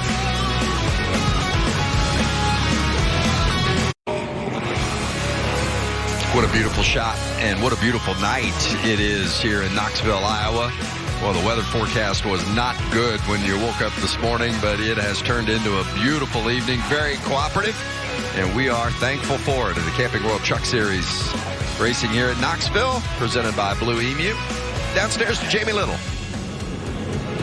Yeah, how about the 25 of Josh Berry? You guys touched on it. His first dirt race in a truck, still feeling it out. Just his 5th race this year as well. But he said the truck's just getting better. It's starting to come to him. He fires off loose, and now it's coming to him. You hear that so much, that they start loose and now they're getting tight. It's amazing how quickly this track is changing. Jamie. Some funny audio that we heard between Donnie Schatz and his crew chief, Chad Johnson. They were talking, and this caution came on. They said, if you're the only person that does something, then it's probably wrong. So I'm going to take a guess and say that was probably the wrong choice to stay out after that first stage and not come in and take the tires. Donnie did say that he feels like the longer he runs, the better he feels like he's getting. He's definitely more comfortable now behind the wheel of that truck, but they are struggling with that tire well. I also want to update you on the number 62 of Stuart Friesen. It looked like a big hit. It sounded like a big hit, but they did bring her into pit lane, and they realized that there really wasn't that much damage for Jessica. They did put some Bear Bond on it, sent her back out. She's gone side to side, said it feels like it's okay, so they're going to work with it right now. Yeah, she took a pretty big hit. You can see there, that's the hit-er. Morgan Alexander. The hit-E. Just touching base on Donnie Schatz. He fell back to 15th, Kevin, but he was able to maintain, actually picked up a couple of spots. I'm not so sure it was the lack of tires, just didn't get a great restart and got shuffled out into the middle.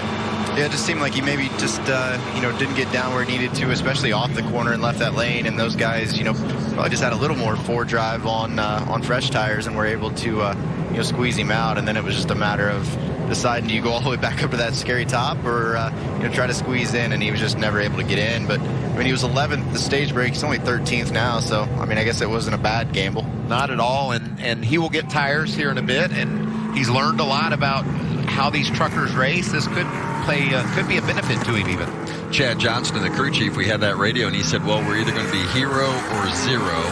I'm not sure they were either one. No, I think they're somewhere between, Vince. I'm not quite sure what that is, but I'll tell you exactly what that is. That is 13th. Hero would be leading the race. Zero would be crashed. So, lucky 13th. You can see just ahead of him, John Hunter Nemechek.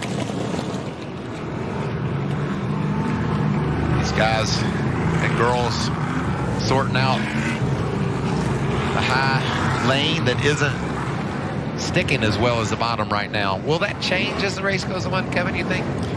No, it probably won't get any better unless, we went out and really spent a little bit of time to work on it. It helps that they go up there and pack it in and kind of squish down that stuff they've thrown up off the bottom in the middle, and, it still might get back to that point where they can kind of keep up a corner here, and I'm sure some of these guys are going to sell out pretty hard for it and just try to maintain.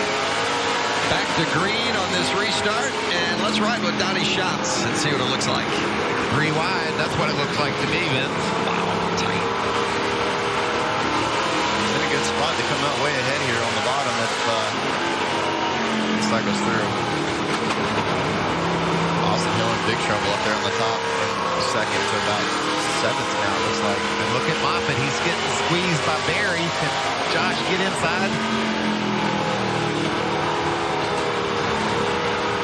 What happened to Austin Hill really is what happened to Schatz, isn't it? He just got squeezed out of that bottom line, and he fell back just like Donnie did, and that was Austin Hill who was started on the front row, and he just went behind Schatz. I think he thought he could maybe just hang, and there probably was just never a spot to get down. And I don't think he'd do any good to run through the middle of the racetrack. So it's kind of your only opportunity is just to go for it. Haley's getting squeezed by Stewart, and she's going to keep her foot in the gas. Wow, that's some good racing. Back in 15th, 16th. Look at Deegan in the 1 and Friesen in the 52. That's Sheldon Creed right behind Haley. It's interesting the way Haley was able to squeeze to the bottom of Stewart, trying to get that spot away, and Sheldon Creed was just as determined to get her spot as she was his. It kind of bodes well for later that Stewart was able to hang for that long. As we go, that rubber will kind of ease out further into the racetrack, hopefully, and allow a guy to hang his left sides in it when he's racing with somebody. But for now, you definitely, it's going to be a fight for the bottom. And cut right down there in front of the 51 of Brian Brown, and Zane Smith behind Brown in the 21. 14 to go here in stage 2. Just behind them, there's Chase Briscoe. He's starting to inch his way forward, as is Chris Wyndham in the 02. They've got Brian Brown up off the bottom, Zane Smith inside, bringing Briscoe along with him. Brown's sure to lose some spots if he can't get down as the train runs the berm. Nobody's your friend either, Kevin. You get a guy stuck out there, you just laugh and say, I'm coming, buddy. No teammates, no friends, just I need your spot. Brown trying to bully his way down into the 40 of Truex. That didn't work. Now Parker Price Miller goes by in the 3, and Brown finally gets down in front of the 15 of Tanner Gray.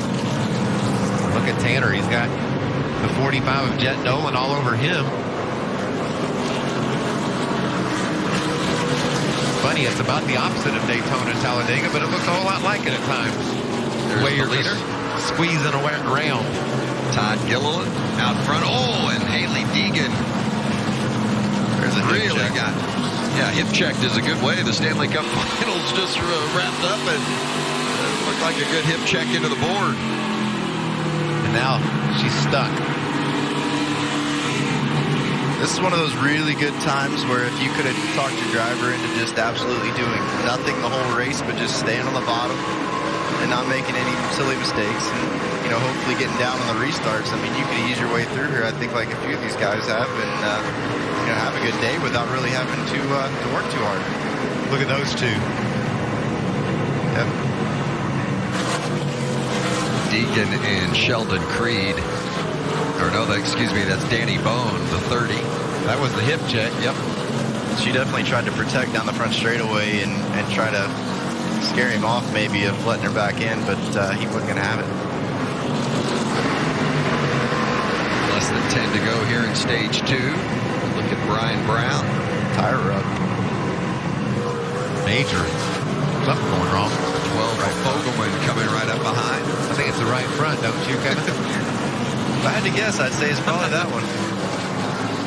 What tipped you off there, Mike? Just savvy, Vince. I've been your experience. Yeah, I've been doing this for a long time. Nothing really gets by me. Kraus has one too, it looks like. Wow. Challenging Gilliland for the lead.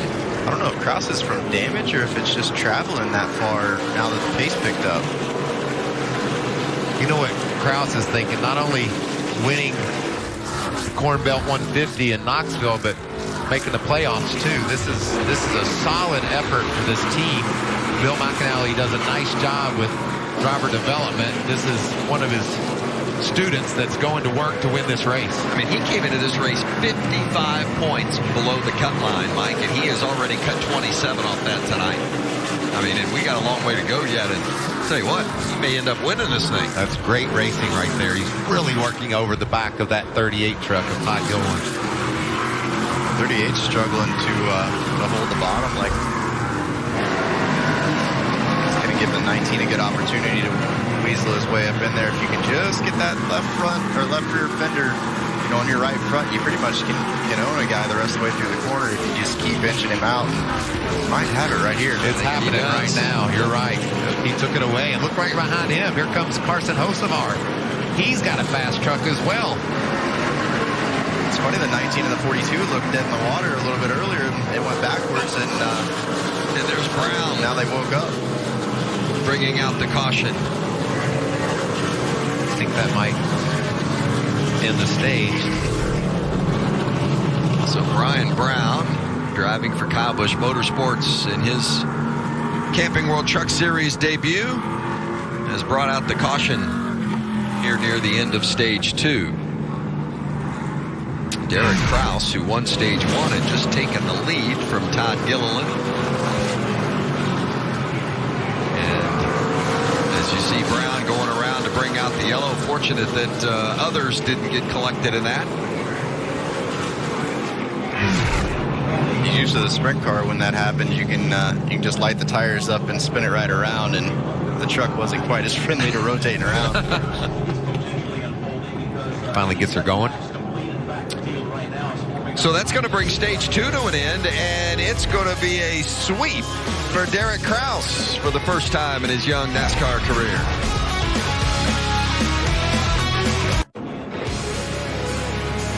Back in Knoxville, Iowa. Welcome back to Camping World Truck Series Racing here on FS1, and what a beautiful sight. High above this great racetrack, and you see the green checkers and the yellow officially signaling the end of stage 2, and Derek Kraus, your stage 2 winner. In fact, won stage 1 and stage 2. Been about a dream trip to Iowa for Derek Kraus so far, hasn't it been? You got that right. And he's one of those that, boy, if he won this race tonight, how that would turn upside down the playoff picture for some of those around the playoff cut line. Let's check in with Jamie Howe. There's an interesting comment made by Grant Enfinger there in that number 98 truck during that last stage. He told his team that it feels a lot like Martinsville now, the racetrack, as he said he needed to open up a little more. Michael, you've raced at Martinsville. What does that mean? Well, I've raced at Knoxville too, and what it means is that Grant's exactly right. And it even goes at Martinsville, you want to run right next to the curb, right? Well, this is a berm, but it's equivalent of a curb, and it's just a matter of just getting that left front right on that berm and holding it as low as you can go. But when you try to do that, Vince, and you don't have any speed, people will start rooting on you and gouging. And Derek Kraus was an example of doing that perfectly. He was able to stay right on Gilliland, work him, and then use that berm, the moisture that's down there, Kevin, to get that run off the corner. Sometimes at Martinsville, if you just get right next to that curb, there's so much more grip than if you're just a half a tire width off of it. And that's what we saw here tonight so far. Now, that's something you don't see at Martinsville, though. A little housekeeping. I think as well as, something you can do here is if you get that left front just slightly up on that berm, it raises the left front of the car and it gets you some right rear grip into your car or into your truck, and, really drives that thing into the ground. And, if you can nick it just right and not really upset it, but, just get it to drive back there to that right rear, then you can drive off the corner a lot better, and especially get up under a guy on the exit if you cut the corner off just that little bit more. Well, the trucks have gone into the pit area, and they'll all get in the pit box before the teams are given the green light to begin their changes and repairs. And it's a great time to clean the windshield. We were watching some of those in-truck videos and the cameras, and you could really see how difficult vision is becoming. But Kraus was working on his inside there, and they'll pull a tear off here too, I'm sure, to give him some better view out of that Napa Toyota. Let's get more with Jamie Little. Yeah, and the modified pit stops here, modified live, so they have to wait. NASCAR just gave them the okay. So in the meantime, like you guys said, drivers are working inside. They'll pull a tear off to help with that vision. You're looking at the 19 of Derek Kraus. What a night, as you guys had noted. Said he needs to be tightened up just a bit on exit, but he really feels like they're the best truck through the middle, that's where he's beating the competition. And he told him that the track right now is really rubbering up. That's the big notice that he's taken so far. And next to him on the right side is Brett Moffitt. Good to see him back in the series. Hasn't been in a truck since Bristol. Doing a heck of a job with this new team. They're going to change tires there for him. He actually said, we think we have a race-winning truck. It's that good. I just need to be able to run on the bottom. Let's go over to the other side to Jamie Howe. We'll start with Carson Hocevar in that number 42. He said that it was trying to come to him a bit, but it was just really sketchy. He said it's not the truck that's loose, it's the racetrack at this point. He needs it off of the right front more. During that last stop, they did get it off of the left front, so he said that worked out. They were able to get a couple of stage points, but he's still trying to save his tires. This last and final stage of the race is the longest one, so he's managing that tire wear, trying to figure out what he can get at the end of a stint. Move up a little bit to the number 38 of Todd Gilliland, and he was frustrated over the radio. He said to his team that it's really, he doesn't like that he lost all of those stage points in the first stage and the second stage, just with 2 corners to go, because both of them ended under caution. He had led so many laps, so he's thinking big picture championship points right now. But he does say that he does need a little bit tighter. He said that he needs to get back into his rhythm. He needs to stay on the bottom a bit more. He was having a hard time doing that, as you talked about how important that is. And so they're going to give him just some air pressure adjustment, some track bar adjustment, try and get him the right front, just not to give up as much for him to be able to race. Yeah, that track position going to be so important, and when you get it, you can't afford to lose any spots, whether it's because you got pushed to the top side or you get spun around. It's going to be very little give and a whole lot of take in this final stage.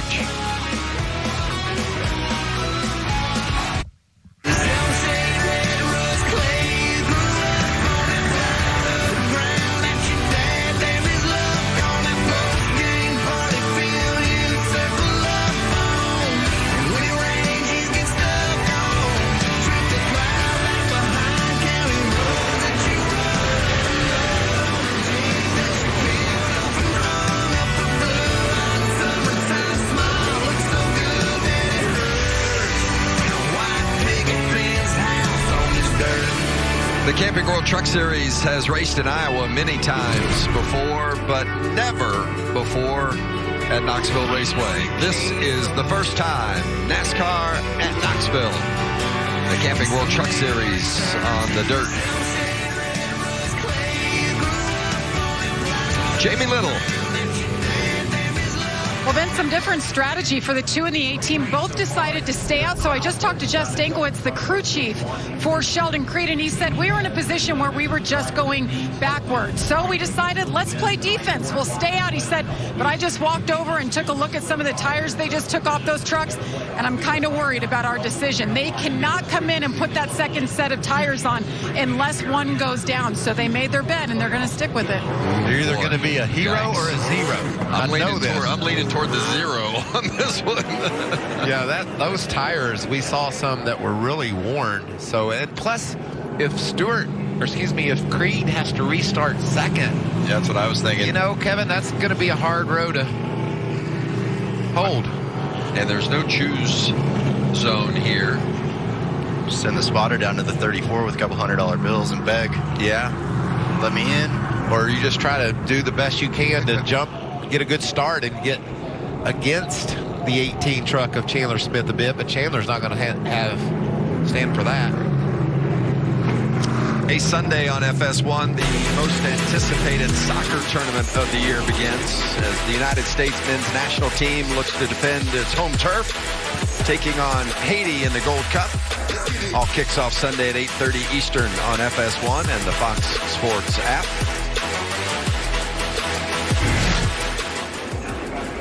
One to go. It'll be the final stage. And before we get the green, we'll get this from Jimmy Howe. And Stuart Friesen, the 52, they took that pit stop as a chance to make some wholesale setup changes. The track is so different from when we first started this race, but one of the big takeaways after Stuart got back out there was they said, just so you know, that right rear tire, it was pretty gone. Remember, you have 10 laps more in this stage to run on it. Say, Stuart, it was fun to watch, but you wore your right rear tire out. Keep that in mind. This is the longest stage of the night, the final stage, and that tire wear will play a key role, I'm guessing, before it's all said and done. But when the 2 made that decision, he was thinking he was going to be the only one and get to control this restart, and now he is in trouble. Big trouble. Look just behind him. Chandler Smith on the bottom, Sheldon Creed on the top. Final stage underway from Knoxville. Jake Griffin in that 34 filling that space as well. Creed trying to get to the bottom, and a little contact there with the 19 of Kraus. Creed goes back. Hocevar gets around Griffin. Lots of spots lost for Sheldon Creed. And Derek Kraus back there stuck on the high side as well. The caution is out. This is when you pray you're an odd number. Absolutely. And that odd number is 3. Parker Price Miller. You don't want to be that odd number. No. And 24 of Jack Wood. That's game ender there for the 24. Must have broken the oil cooler. See the fluid there on the bottom of the racetrack. It's the series debut for Parker. And it has, I don't know if it has come to an end, but it certainly has been derailed. Driving that 3 truck for Jordan Anderson this week. You see a lot of damage to the front end there. Looks like he can't get it fired. That says dirt racing, doesn't it? What's that say? It says I'm done, I think. Into the night. Good night. Well, stage 3, the final stage, has just got going, and we're in a pause. Throw the green when we come back, though. Stay with us.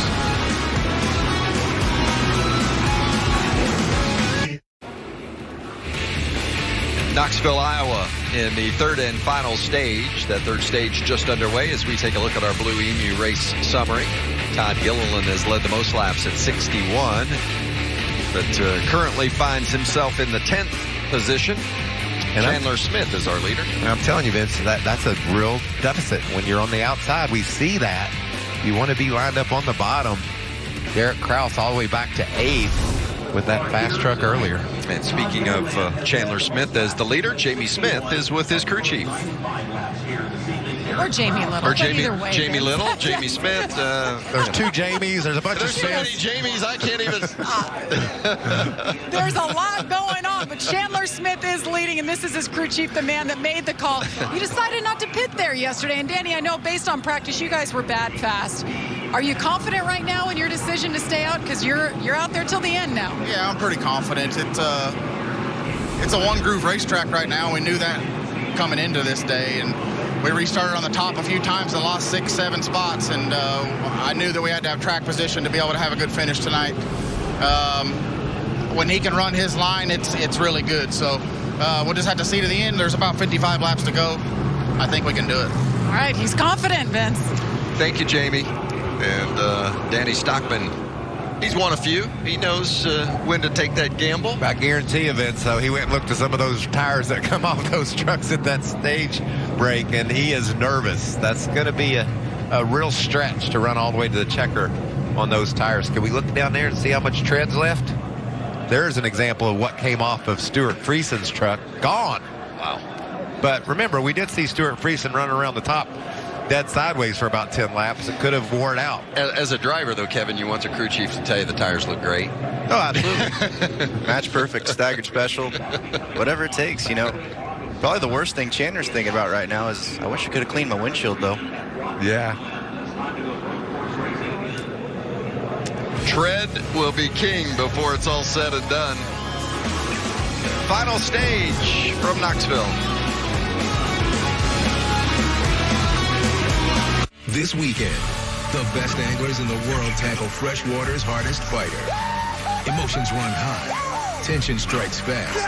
Big dreams, bigger bass on the biggest stage. It's the Bassmaster Elite Series, live on Lake Champlain, Saturday and Sunday morning on FS1 and the Fox Sports app. Okay, Sabrina, I see you. Where do you want this at, Chris? Wait, what? Is this one of your State Farm commercials? Yeah, sure is. Jake from State Farm? Did they not send you all the scripts? No. Chris smiles and says, "Wild Love, State Farm's surprisingly great rates." Then suddenly his body turns into a basketball. Come on, this stuff is... Chris? Like a good neighbor, State Farm is there. Ooh, I can't wait to get you home. Ooh, I'm gonna eat you up when you go home. Oh my goodness. Oh, yeah. Can't wait. I'm just gonna bite you. Oh, baby. That looks amazing. Marcos, pizza lovers get it. So ashamed I overpaid for this used car. I've decided to go undercover. Remember, if you don't see me, you're not seeing the most accurate price. Shop at Carfax. You won't have to overpay on a used car again. Shop millions of great deals at the all-new Carfax.com. The U.S. men's national team look to defend their home turf. The Gold Cup. USA, Haiti. Sunday at 8:30 Eastern on FS1. Duncan, good news.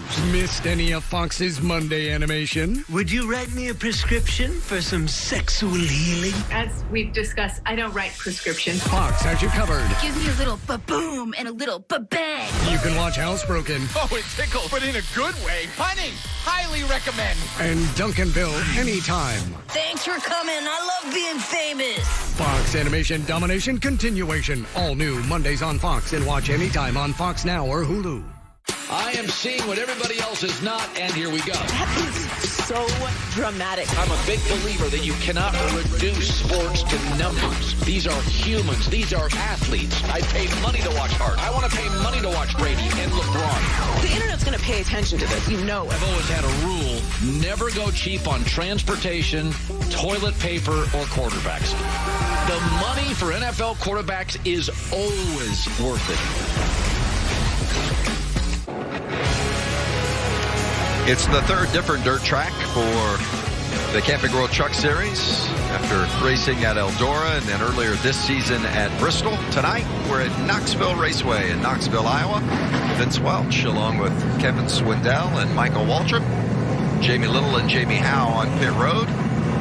And we're getting ready for a restart here in the third and final stage with Chandler Smith on the inside in that 18 truck and Carson Hocevar in the 42 on the outside. And if you're just joining us, the money is being made at the bottom. And if you're on the outside, you're in trouble. You got to find a way to get to the bottom. Great restart for Hocevar. Oh, look at that. That's huge. Wow. What an impressive launch. Make sure NASCAR thought it was fair and square. See Jake Griffin there in the 34. Stuck up top. He's doing a nice job tonight. He can just squeeze down. Nemechek in trouble here. There's John Hunter in that 4 truck right in the middle of the 3 wide, but finds his way to the bottom right behind the 98 of Grant Enfinger. Haven't talked a lot about Enfinger tonight, but he has done a nice job inside the top 10 again. There's no surprise, right, Vince? Every week he runs up toward the front. Whether he's driving. Oh, another move here for the lead. Wow. Chandler Smith gets inside and takes the spot from Hocevar. They said they had a good truck. Certainly evident by that powerful move to get the lead. Crafton now is going to see if he can dispose of the 42. Hocevar's been fast all night. Surprisingly, he's slipping back. Gilliland and now Stuart Friesen trying to get by shots. Friesen had that window to get inside, but couldn't quite make it happen.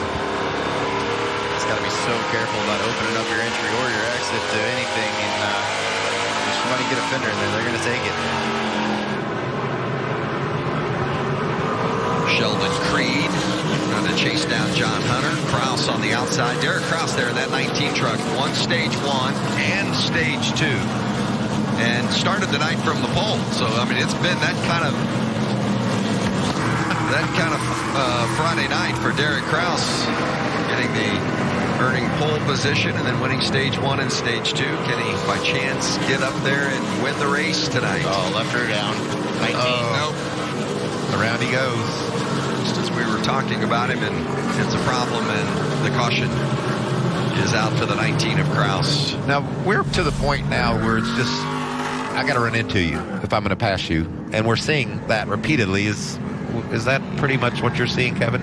Yeah, I mean, they've done that since the very beginning. I mean, look at a few of those trucks that have been beat up the whole time, and I think he just got stuck out and obviously wanted back down, and Rhodes wanted the spot. You saw the 19 do that to someone earlier, and I think he set the precedent, and the 99 took advantage of it.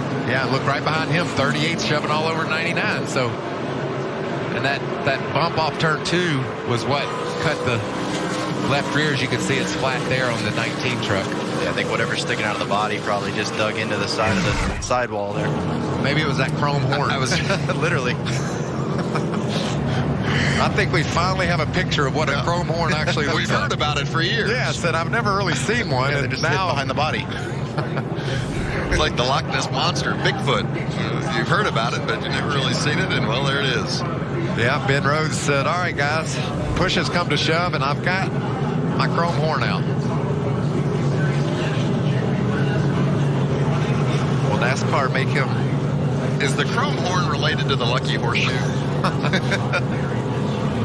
No, we know where that is. Well, I think this is maybe going to be a little something we're going to see a little more regularly here in this final stage, and that's the caution flag, because as you guys noted, if you're going to have to move somebody to pass them, we're going to see others go around. I think Brian Brown just got a free pass and went around the field. NASCAR could black flag Ben Rhodes for that. Rhodes won the first 2 races of the season. Of course, the opener at Daytona, and then the road course there at Daytona as well. We're going to squeeze in another break while we're under caution. Coming back to Knoxville.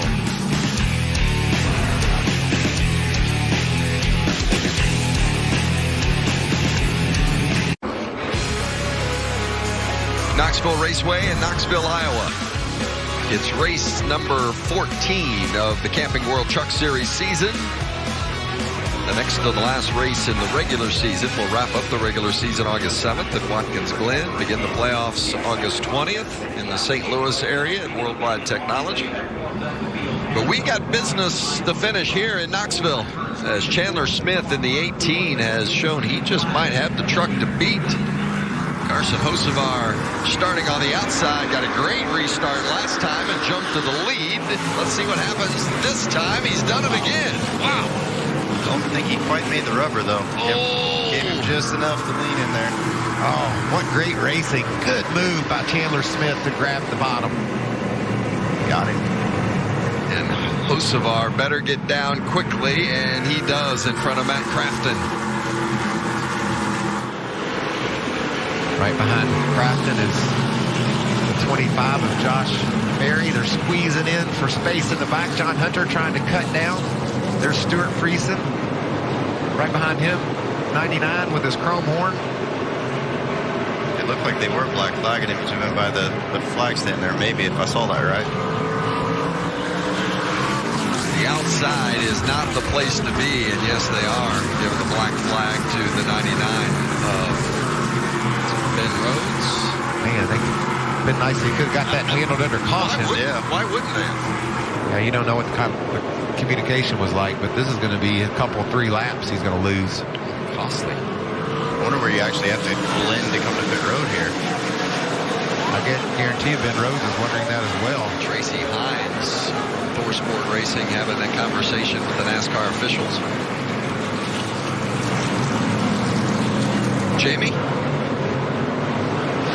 Well, you saw what was going on there, talking to the NASCAR officials. Not happy. They're frustrated that they didn't have him come in and give him the black flag under caution instead of waiting until they took the green flag. Obviously, this will take him out of contention as the 99's trying to get down. And we got trucks around on the track, Vince. And now the caution comes out. Oh, man, it's gone from bad to worse for Ben Rhodes as Friesen and Truex have come together. Yeah, I don't understand why they couldn't have rectified that during the caution flag, but maybe the communication between the team and NASCAR wasn't clear. The team thought they could just stay out.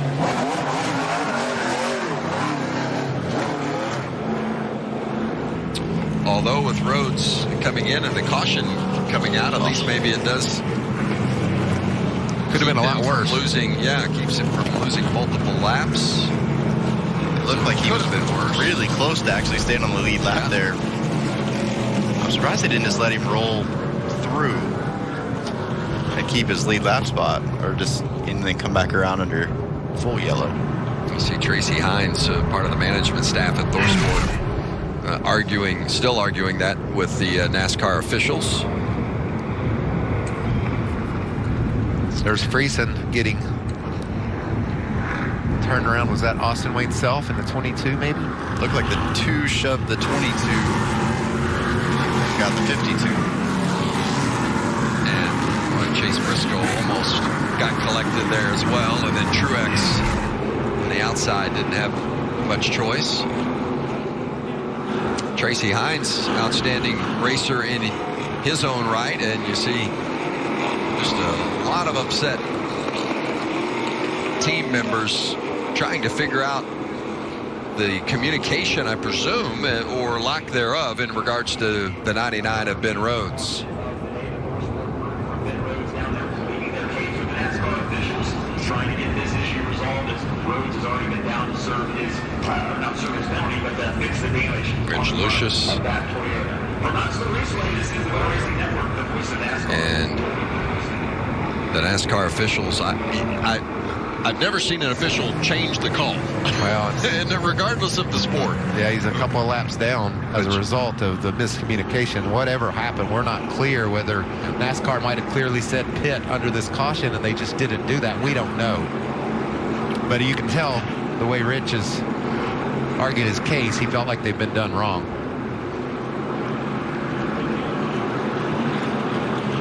And in all likelihood, eliminates Ben Rhodes from contention unless something miraculous happens for him at this point. Man, Stewart's such an accomplished dirt racer. Wins dirt modified races all over the Northeast, and Bristol, it didn't go like we thought it would for Stewart, and he's struggled here as well, so that's kind of hard to understand.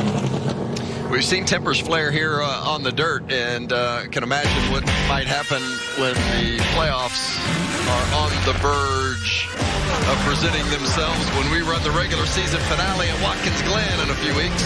How many times have we wondered who was going to win on the road courses coming off the last turn, and there's contact, so much drama, so much excitement, and Watkins Glen, one of the best racetracks in America. There's the playoff standings at this point. Friesen now on the bubble. Boy, it has swung in a big way as Friesen came into this race feeling very comfortable at plus 67 and plus 52, but he's on the bubble. Yeah. So if one of those drivers below the line would win, Stuart Friesen would be out. All right, Jamie Little, explain what's going on down there with your guest.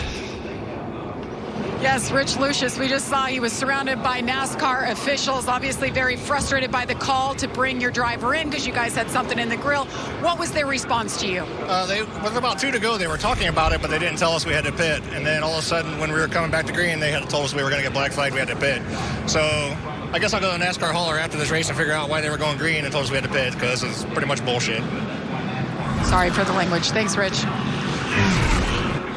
Yeah.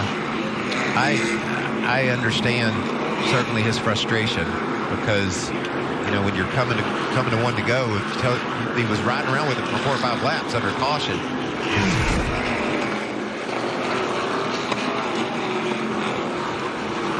Pits under caution, obviously lose a lot of track position, but look what the ultimate penalty cost him. At least on the lead lap, you can kind of salvage, but now you're pretty much dead in the water. Well, getting ready for this restart, going back to green, and maybe a little bit of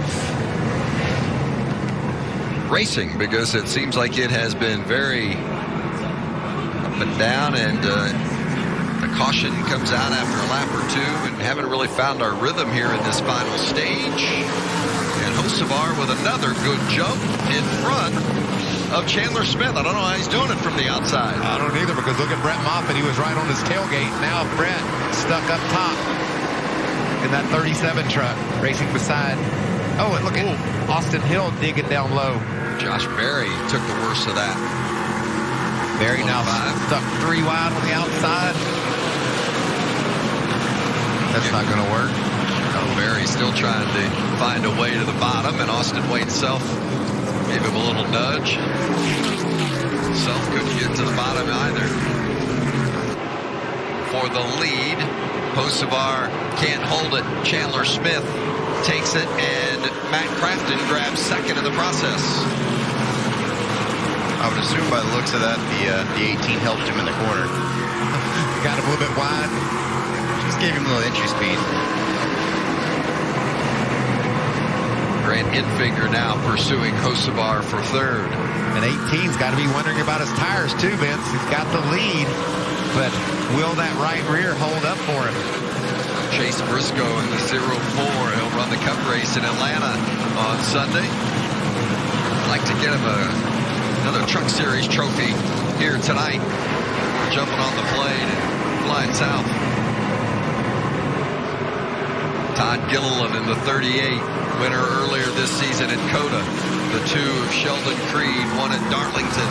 That was a great turn by the 38 of Gilliland. Couldn't quite squeeze inside of Creed, but man, he had a good run off the corner, and he's doing it again. John Hunter Nemechek, who started at the back of the field, has worked his way inside the top 10 as you watch Gilliland and Creed beating and banging on one another. It's impressive we hadn't had more right front issues of guys, cramming through there and squeezing the body down and having some kind of rub that causes a bigger problem. I just love how tactful these guys are in knocking each other out of the way. We certainly can see a lot more heavy contact that would cause a caution, but very nice bumping and grinding. There's definitely strategic ways to run into somebody that don't have them completely running back into you when you ultimately make that move. This is the battle for third. Hocevar trying to hold off Enfinger. Right behind them, Brett Moffitt. He will go to Atlanta to run the Xfinity races. A lot of guys really watch the weather today and are happy we're racing tonight. Moffitt in that 37. Again, that's the second truck out of the AM Racing stable this weekend. Moffitt, an Iowan, And he's also, Vince, the youngest winner of a feature event ever at Knoxville. Back in 2007, he won a modified race at Knoxville. There's the 0-2. That's Chris Wyndham bringing out the caution. Wyndham, a late substitute for Michael Annett. Kevin, did you mention that you were surprised more right front tires haven't gone away in this event? No, not at all. Here's how it happened. Just like you described it would. It's amazing. You know what you're doing. Sometimes.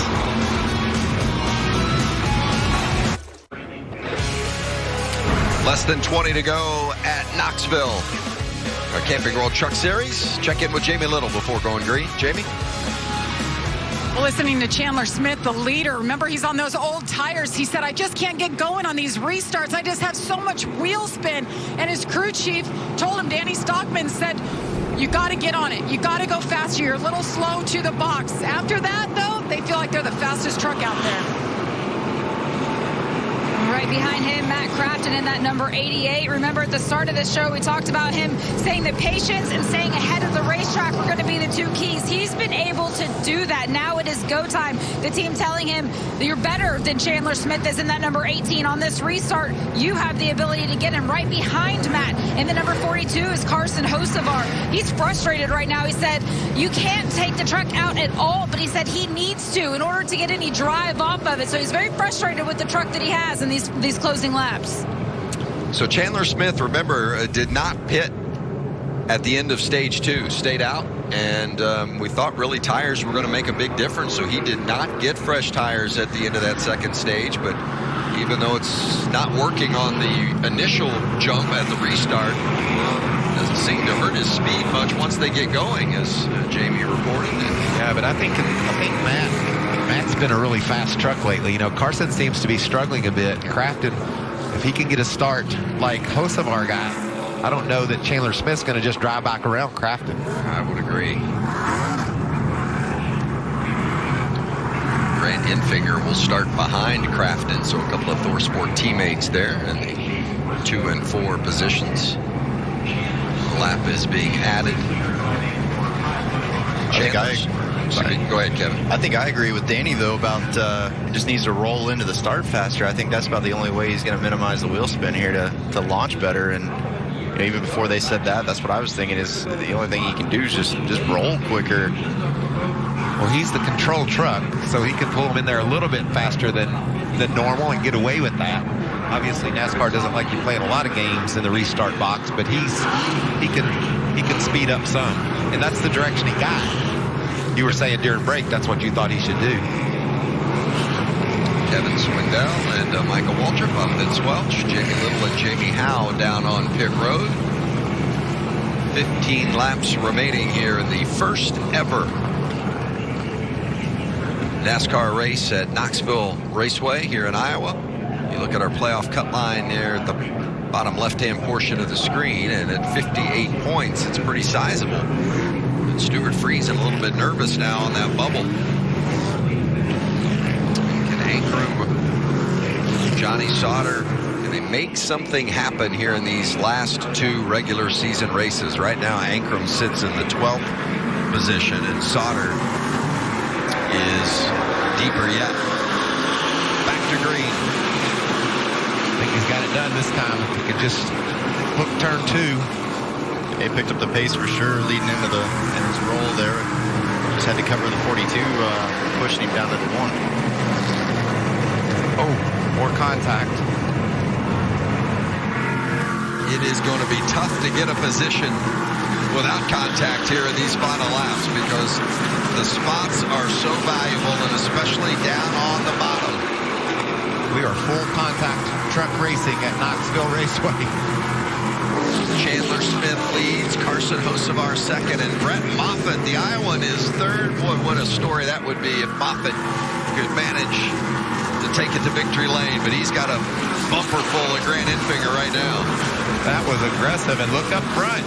Hocevar is not letting Chandler Smith get away now, and Enfinger is not letting the tailgate of Brett Moffitt go. Oh, and look at that. Moffitt with the left rear flat. And that'll bring out the caution again.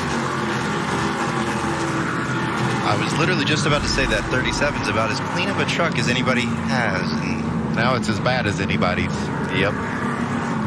So that will end Moffitt's chances tonight. We're creeping down inside of 10 to go, Vince. He's definitely got the best set of front fenders probably on the racetrack. There won't be many, if any, clean ones at the end of this night. Chandler Smith saying, no, thank goodness I get to do another restart. And the team on the restarts is going to start alongside it. See if we can see what happened to Zane Smith. He's stuck on the top side, the 21. I mean, there's just so much contact on these restarts. Yep. When there's really only one place to be, and that's the bottom.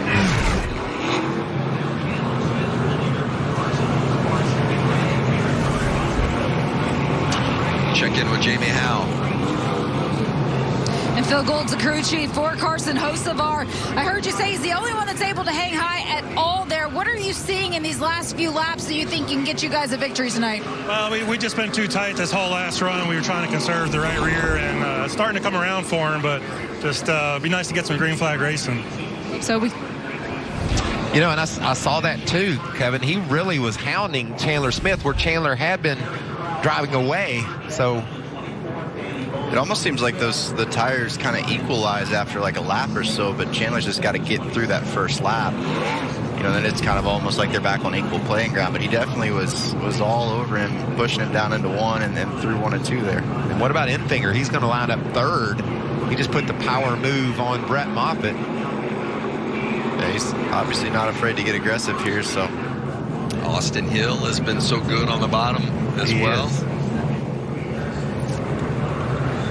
They're running around up there in that tacky dirt, trying to maybe cool the tires. What did they do that for, Kevin, when they go up high like that? Yeah, normally you can try a little bit. You can either run the bottom of the straightaways or obviously up there, you know, the top of the corners. And it's always kind of been we're not sure if it really works, but obviously where you run on the racetrack has got to be warmer than whatever that is. And if you can almost find a little bit of a puddle of some sort, I think that's when you're really going to gain anything. When I ran dirt last, if I saw someone else doing it, I thought, well, I better do that. That might be something to it. I think that's what happens a lot of the time is you just monkey see, monkey do. Here's the 98 of Enfinger moving the 37 of Moffitt, and that's where that tire got cut down.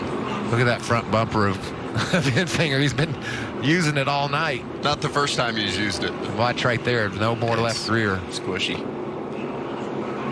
Brett's like, he fought so hard all night long to get in a position to win this race. You mentioned it, Vince. Iowa native and a winner at this track before, but not tonight.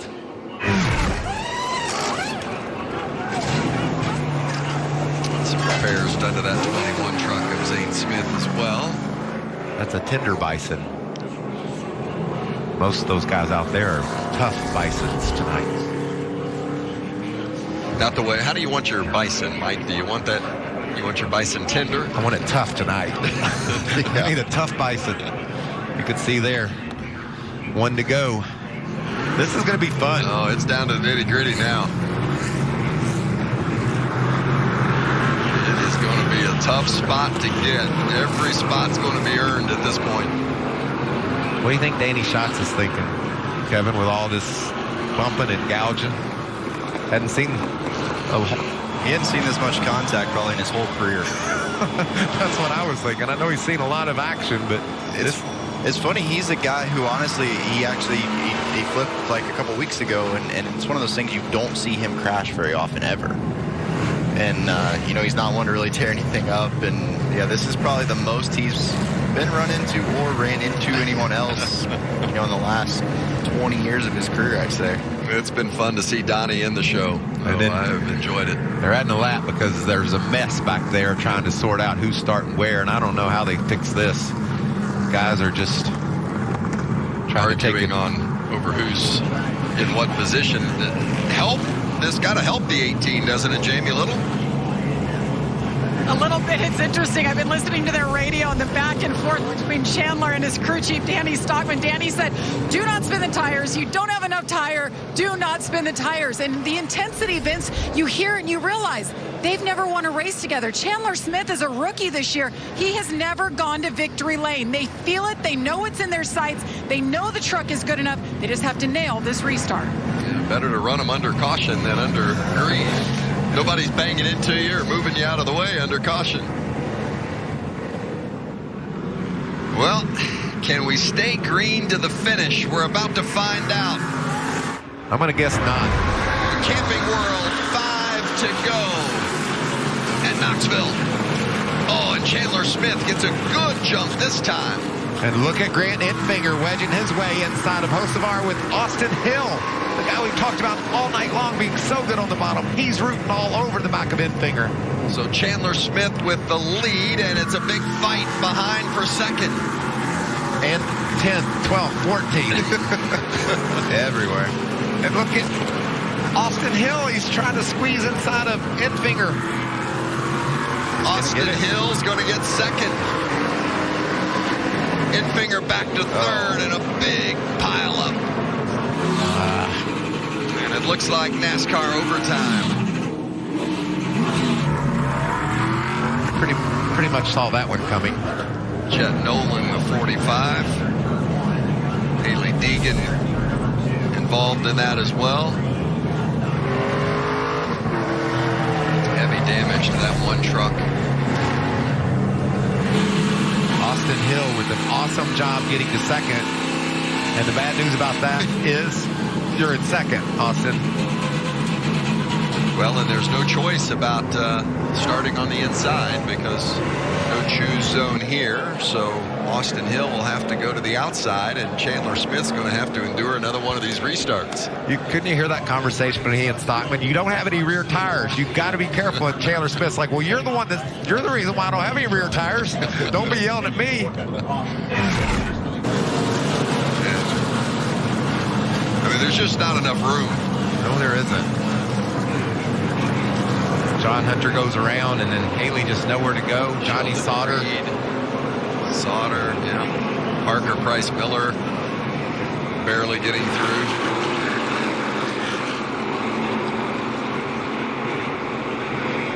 It kind of looked like, it's a busy interstate on the icy, wintry roads. That's about as slick as it is, right? Look at that mess. Wouldn't shock me if most of that started in 3 and 4 with somebody angry at somebody in the accordion effect. Right along with Haley Deegan, see what she saw. Stuck on the outside, and John Hunter, flat tire, gets into Creed. Spotters can't do much for you there. No, spotters aren't doing much, period, I don't think, because of the way these guys are all fighting for the bottom. You can't clear a guy because he's just going to try to take it away from you.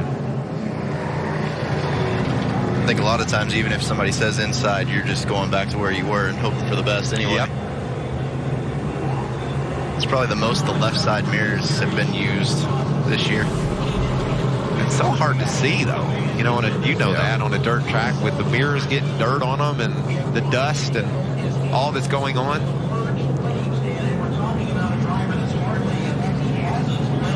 So many of these trucks just going right to the heat when they get back home.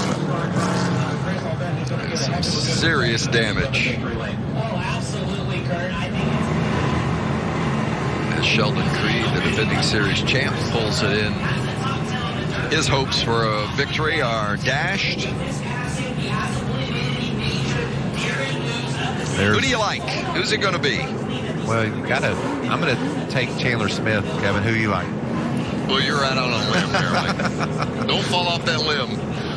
I mean, if you're going to go that easy, I'll just take the next best thing and take the 98. Yeah, I like the 98's attitude. I mean, he has been aggressive. It's been such a trying year for Grant Enfinger. Wasn't sure his schedule when the season started, missed a race, but has been so solid. And every race that he's run this year. Getting a win would make that all so much easier to deal with. Restarts have not been Austin Hill's friend through much of this season, but boy, this would be a great time for him to get a good one. In that 16 truck, he'll restart from the outside of the 18, and we've noted multiple times tonight how good Austin Hill has been on the bottom. If he could get a good jump on this restart and take the lead from Chandler Smith, wow, I think you're going to have a hard time getting around Austin Hill. You know who else is pulling for Grant Enfinger, Kevin? Tim Duggar. He's on the back tailgate of the 98 truck. So Duggar's right there with you. And watching tonight, I'm sure. Tim's a big NASCAR fan. Big NASCAR fan, great country music singer, and just loves this sport. Try to get an eyeball on Duggar there. Shout out to you, Tim. Well, it is NASCAR overtime, and if you're not familiar with the rules of overtime, yes, it is a 2-lap shootout. They'll take the green, and if you come back around and get the white, well, the next flag will end the race, whether that's the checkers or the caution. If the leader does not take the white flag before the caution comes out, well, we'll re-rack it and do it again. I almost bet you that the leader will take the white flag, no matter what happens, because of the tight confines that we're racing in tonight. We could be here all night if they... I'm just glad we were able to get it in. I mean, the weather forecast at the beginning of the day today was terrible, and we did have heavy rain move through, but it has been a beautiful evening, and Mother Nature has cooperated with us, and we are so thankful. Very entertaining race, too. I mean, it's just really fun to see these truckers doing battle here on the dirt in Iowa. Something I didn't think I might ever see. NASCAR at Knoxville, but man, the fans have turned out. Fox NASCAR on the ground. This is a great night. The two drivers starting on the front row, neither has won yet this season. Chandler Smith in that 18 truck down on the bottom has never won a Camping World Truck Series race. Austin Hill, a 6-time winner, but looking for his first win this season. Who's it going to be? It's NASCAR overtime in Knoxville. Chandler Smith did his job. Oh, and there's the big pileup. This is that's going to bring out the caution again. Oh boy, they're just piling in, unable to get stopped. It's turning into a demolition derby. Turning into? There's a fire. We're going to put the red out. Yeah, I think it's just the yellow light flashing in the smoke. Oh, I thought Norm was, it's running over stuff. Yep, Chase Briscoe has climbed out. He has had enough. The 45 involved in that one as well. Of course, Jet Nolan. There's Donnie Schatz. His night is complete. Wow. Sheldon Creed out of his truck and done. And as mentioned, the red flag has been displayed. All the trucks, even those that could actually still roll around the track, have come to a stop and been stopped. I got to tell you, Vince, I didn't see green, red coming. I mean, green, yellow, I can give you that. I thought it would be green, white. I had no idea it would be green, red. Well, the drivers involved in this one all have to go to the medical center to get checked out. How big is it there? I hope they've got room. And it's been a crowded place tonight. And Briscoe, good to see Chase give the thumbs up. That started really near the front, didn't it? Yeah, it really looked like about 8th spot back. Like the 34 was sideways, whether he got the back out on his own or he got help, I don't know here. Where you see? Oh, he did that. Yeah.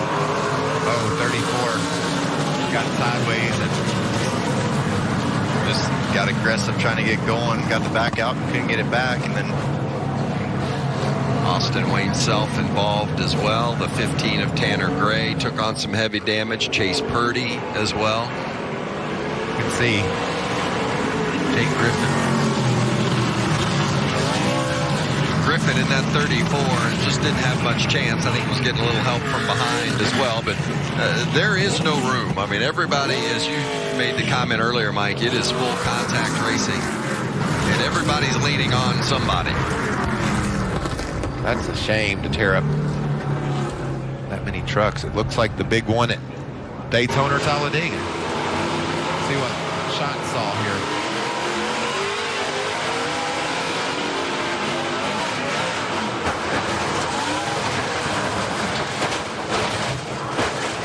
But now he took a couple of big hits there. They're still running into him. I think even if he was trying to give the 34 the benefit of the doubt and let him tether it back up, he was probably getting shoved from behind as well. So Josh Berry and the Rackley Roofing War Machine. They've already put the 44 of Alexander on the truck.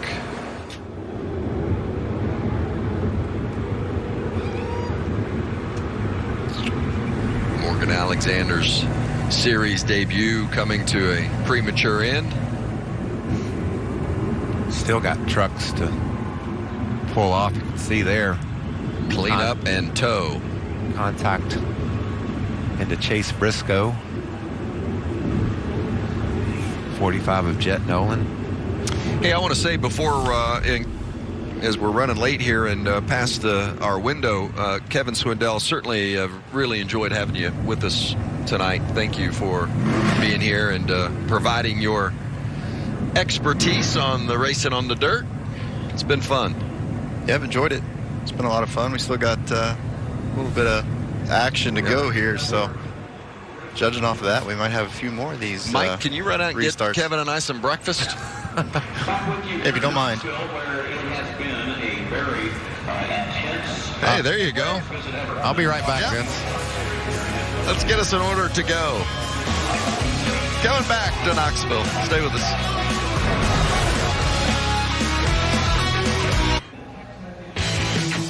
Love this beautiful aerial shot. I'm starting to fear, though, that we're going to see the sunrise on one of these. It's taken a while to get to the end under red here for the Camping World Truck Series. And boy, what a beautiful location for the National Sprint Car Hall of Fame Museum. The Hall of Fame and the museum, we might add. And Ben Rhodes took a tour through it earlier this weekend. And boy, some great. If you haven't made it to Knoxville, put it on your bucket list, and you want to make that stop and see some of the great history. Such a wonderful facility. And the Brian Clausen Suites there as well. Yeah, what a great facility. Sprint car capital of the world.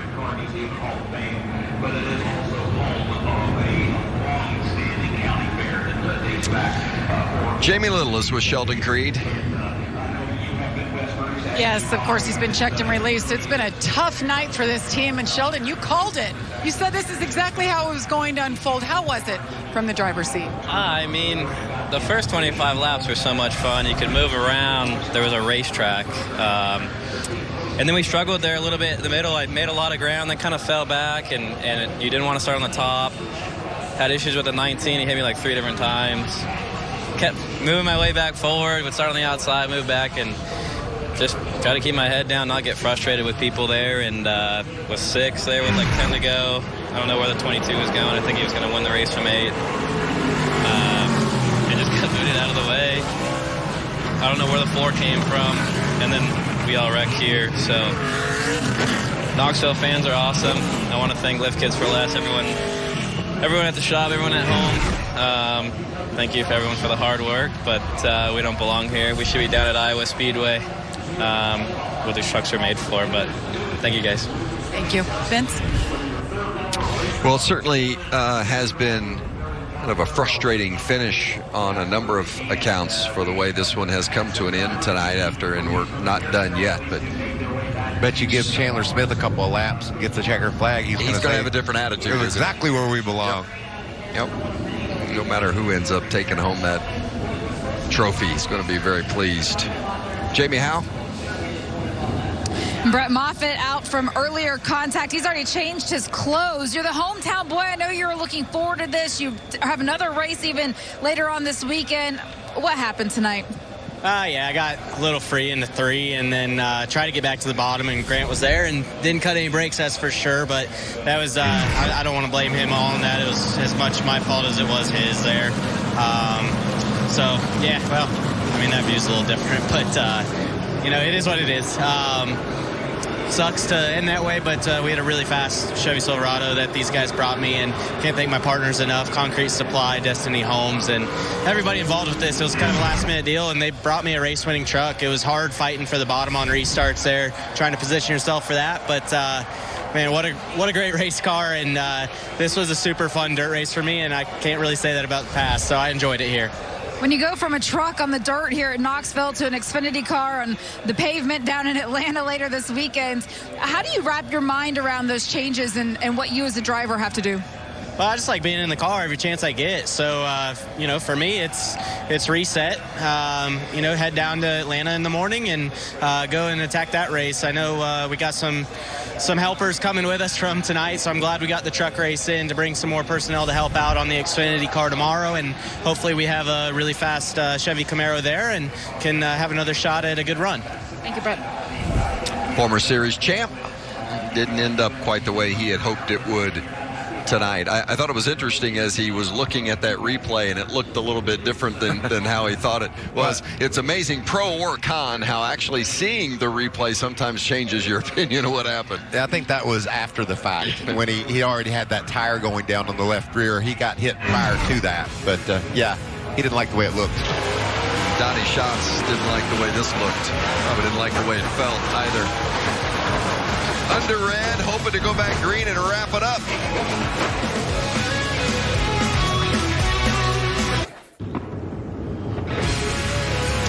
Back in Knoxville, and the cleanup continues, just about done, and you see the trucks parked. We are under red after the big pile up, and during our first attempt at overtime, one of those caught up in that melee was Chase Briscoe, and he is with Jamie Little. And he's one of those dirt specialists, but you came up, jumped back in your old roots, and it looked like you guys were having a lot of fun for the last 2 days. But what happened there at the very end? Yeah, I don't know. It was definitely a lot of fun. The beginning of the race when we were up on the fence, and the track was really good there. It was a lot of fun. But then there at the end, I don't know what happened. I know we were in 5th or 6th there, and we had a tire go down, and then at the end, chaos, obviously. So it's super unfortunate. I can't stress enough how bad I feel for the Roper guys to have a super small team like that. To tear up a truck like that, super unfortunate, but thankful that Circle B Diecast let me come run this race. Huffy, Texcon, all my partners on the personal side and even on the Cup side. Just it's fun that I can come do this race. I love the dirt racing on the NASCAR stuff. It's obviously a lot of fun from a fan standpoint, I feel like, too. So hopefully we can do it again, and hopefully I can be here. Always good to see you drop back into the Truck Series, and we'll see you Sunday in the Cup race. Jamie. Another one of those drivers involved was Chase Purdy. Demolition Derby was the phrase he used when he saw the replay on our monitor. I know you couldn't see it from inside of the truck. You started 30th tonight, though. Take me through the way it unfolded. Yeah, definitely didn't start where we wanted to start. We started 30th. We got all the way up to, I think, about 13th or so, or 14th, and then we got hung up on the top, and you just can't go anywhere on the top. I mean, if you're not on the bottom, you're not really going to go anywhere, and we just kept getting shuffled, and then we finally made our way kind of back up there towards the end, and we had this green-white checkered, and I couldn't see anything. I mean, hell, I was blind the whole time going through that, and I just hated it for my guys and everybody. We had such a fast truck, so. You guys certainly worked harder than what it shows tonight. Jamie? And Donnie Schatz now involved as well. So much fun to see you in this race tonight, Donnie, but what was it like for you? You guys are beating and banging. This white fire suit is all kinds of dirty now. Well, there was plenty of beating and banging for sure. Yeah, I guess that would come down to the end. You're going to have that. I don't really know. Someone in front of me, they were trying to get to the bottom on them restarts, and it was kind of a free-for-all. So I kind of had nowhere to go, just along for the ride. But kind of sad. It's the way it goes. I felt like we were going to have a top 10 finish, pretty respectable finish for first time out. A lot of great partners took us to get here. Everybody, I appreciate them for doing it. I had a lot of fun. Didn't quite end the way we wanted, but there's going to be another race. Not till tomorrow, but there'll be another race. Donnie, good to see you. It was indeed, and anytime you can have Donnie Schatz in your race, I think you've got to be appreciative of it. And certainly, as Jamie noted, didn't end the way he wanted, but good to have Schatz in the Camping World Truck Series event tonight. We've gone from red to yellow. That's an encouraging sign, and we're going to give this NASCAR Overtime another shot here in a moment.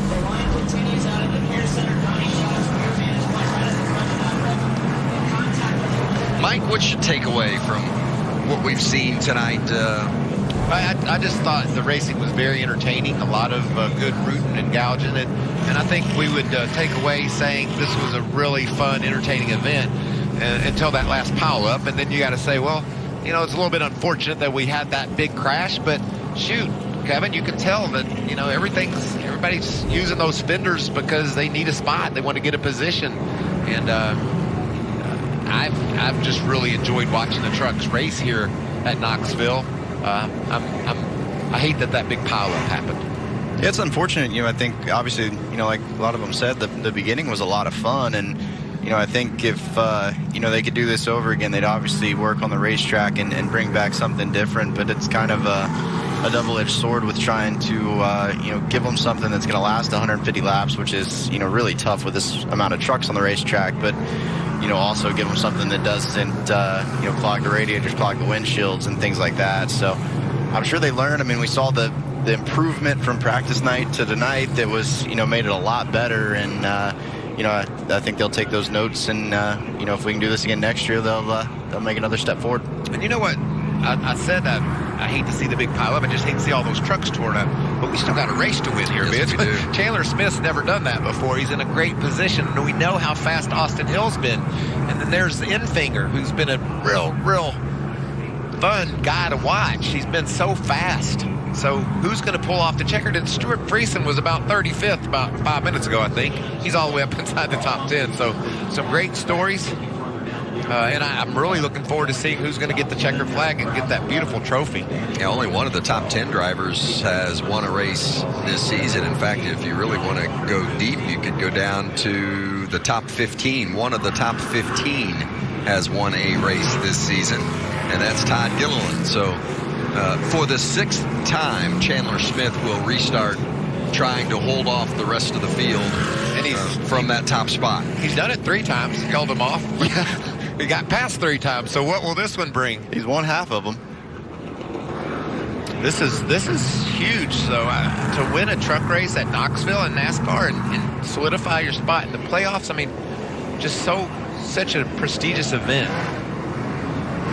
Chandler Smith and that 18 truck, remember they stayed out at the end of the 2nd stage, didn't take on tires, so they've got, certainly seems as though they've got a handicap in that regard, but it hasn't been much of a problem for Smith. He's done a great job. Can he do it again? 2nd overtime. I'm telling you, who's going to be rooting and gouging? That's 98. He's into the back. Man. And the caution is out again as Self and Strickler have collided, and Ryan Truex, they're in the 40, but I believe Truex is going to be able to get rolling. I don't believe the other 2 are going anywhere, man. No.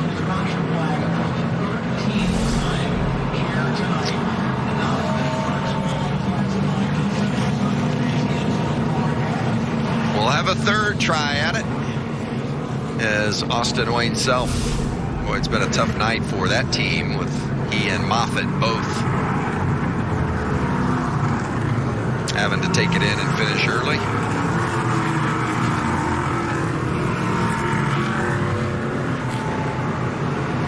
That was going to be pretty interesting off of 2 for the lead there, because everybody was out of shape, and I think Gilliland from 5th was going to be leading there. Wow, they had slid up the track. We knew they would. There's some contact. Strickler into 22 of Self, and then Danny Bone got a piece of that. And they were 3 wide up there for 2nd. Yeah. Yeah, I think you're right. I think Gilliland had a good run down on the bottom. Watch him here. We lost it there as we... Kraus gave him a little help to get in the corner there. Yeah, Strickler was into back of the other truck, but it was because he was being shoved. Yep. Watch this battle for the lead.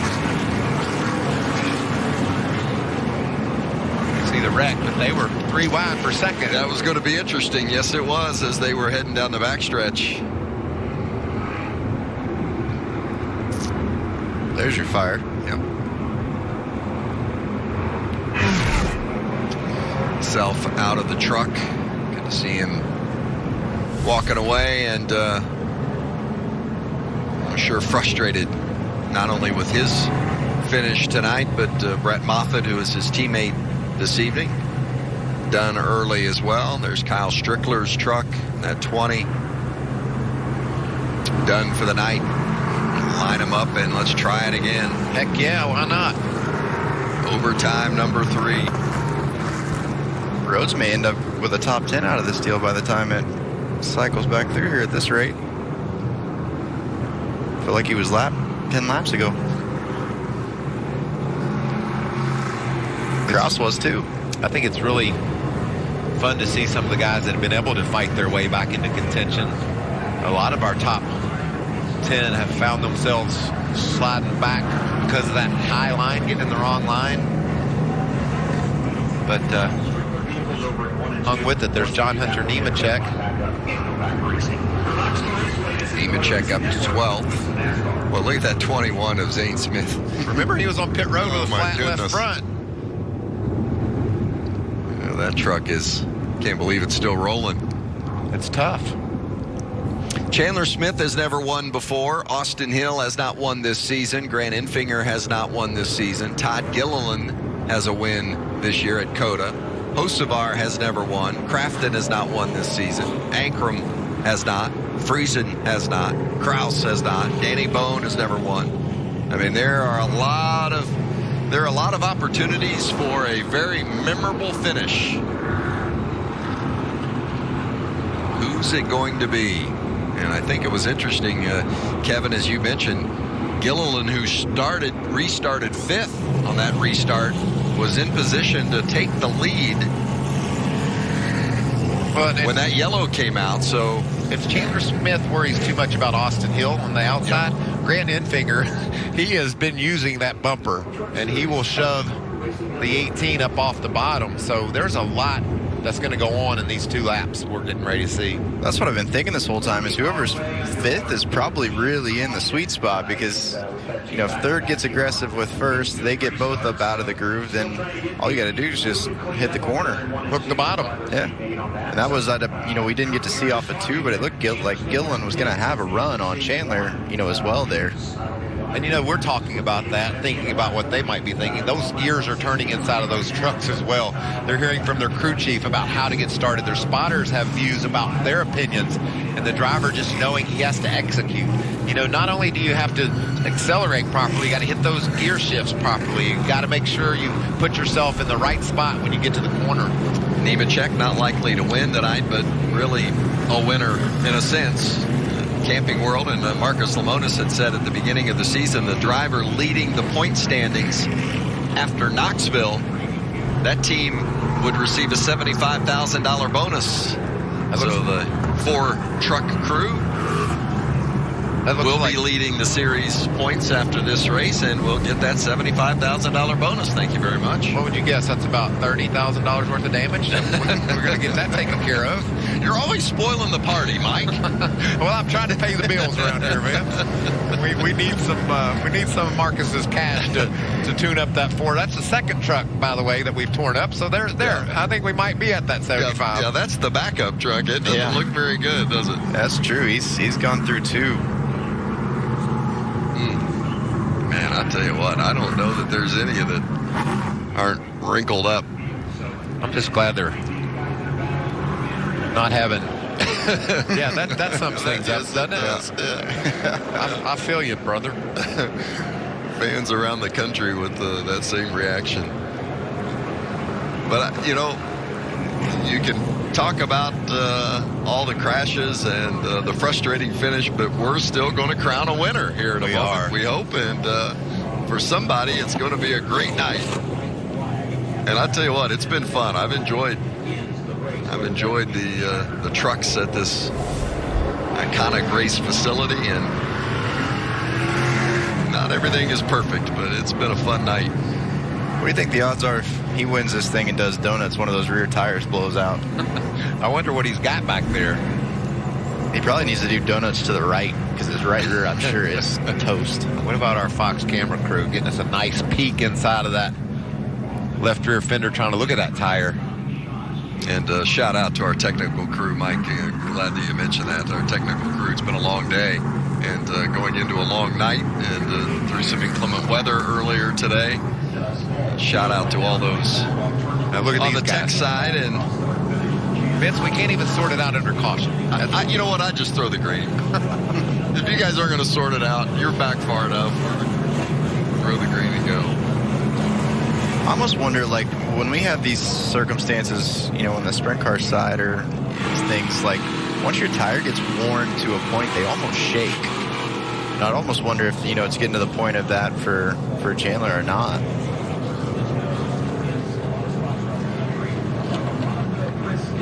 Well, they need to let them know we're not going to do the 4 wide again. We did that at the beginning of the night, and I think at this point they need to get in line and get this thing going.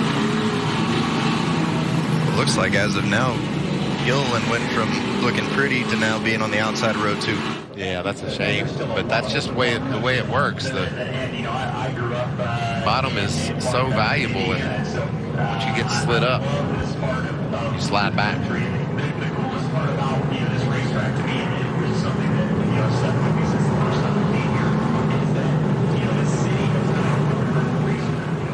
I've always wondered, you know, obviously this is different circumstances for NASCAR and something they don't normally see, but when, you know, we do double file restarts and we get to a track condition like this, a lot of the times you just go to single file because of the disadvantage on one lane or the other.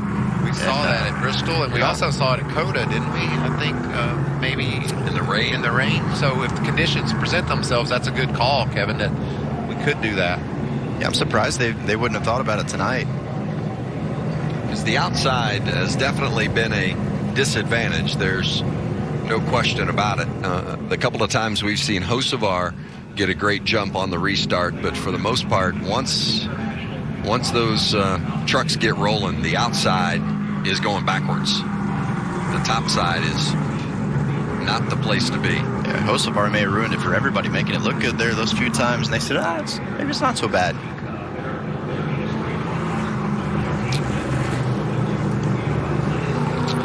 Grant Enfinger currently sitting third. What are their chances, you believe, Jamie Howe? Well, they did say over the radio that one of the good things about that last restart is that they feel like everybody really showed their hand. They know what they have. And one thing that they have overheard and that they've observed is that the number 18 in front of him, of Chandler Smith, is going to have to hug that bottom line. He thinks that they could have a chance. If he can work his way up to the middle a little bit, there might be a chance he could pass him. Yeah, especially if he hits him. Yeah. That increases your chances dramatically. And at this stage, you know that's coming. Yes, I mean, whether it was Enfinger or Hocevar or Gilliland or Crafton, whomever it is, if you got a chance to move somebody for the win at this stage, you're going to do it. It doesn't take much. You just got to get that right rear up out of that rubber just a little bit to where they hang, and then you can position yourself up on the door and just keep shoving from there. One to go. Going to know in a bit who's able to hang on to win this prestigious dirt race. We did have a 3 overtime finish earlier this season on the road course at Daytona. Ben Rhodes won that one. And this is overtime number 3 tonight. And again, they'll take the green, and if they can get back around to take the white, the next flag, whether it's the caution or the checkers, will end it. If we don't get to the white, the leader does not get the white flag, then we'll re-rack and do it again. Chandler Smith on the bottom, Austin Hill up top. Green flag is out. Overtime number 3 at Knoxville.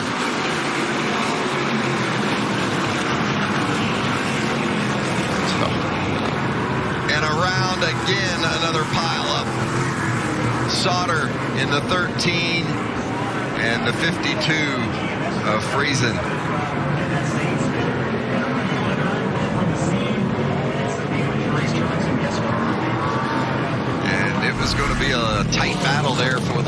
Austin Hill and Chandler Smith. I think if we ever get those in the pack to stop wrecking, we're going to see quite a battle for the win.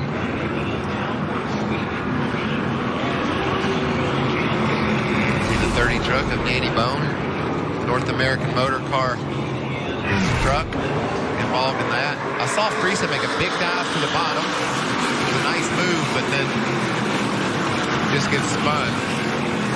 Tyler Ankrum got into Friesen. Zane Smith, more damage to the left front. I think that's the second or third time we've seen Kraus be the kind of third shover in one of these situations. Kraus was able to slip through. Unfortunately, from Haley Deegan's view,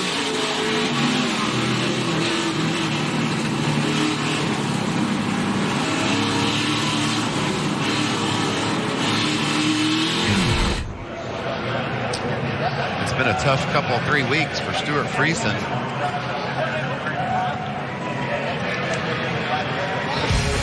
well, we'll try it again. Overtime number 4 coming up.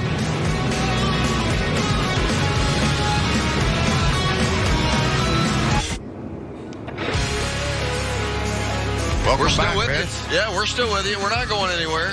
I mean, we've been here this long. We are taking it to the end, man. It is. We're not giving up now.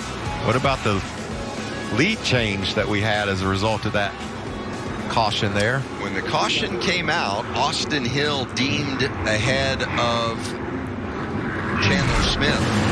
And you can see, depending on the scoring line they go past, Hill's ahead as they're down the back straightaway. Yep. And there's a scoring line. Kevin, you're looking at it. There's one right off 2 there. It's basically at that back gate, and literally it probably was inches. So Chandler Smith, who has led 68 laps tonight and has been able to fight off the field through more than a half dozen restarts. Now, as we get ready for overtime number 4, he's going to find himself on the outside, the unenviable position of being on the outside. I know there's a couple of bartenders across the street at Dingas that are saying, when's everybody coming over? What's going on? Are they still racing? Losing income. And that crowd right there will be there shortly, as you're watching. They're on the way. We've got a track map of the scoring loops, and it was pretty clear as we look at it, Kevin, that it looked like Austin Hill was ahead when they crossed that line. Yep, it's probably actually before the gate, so had they gotten to that middle of the back straightaway timing line, then probably the 18 is the leader.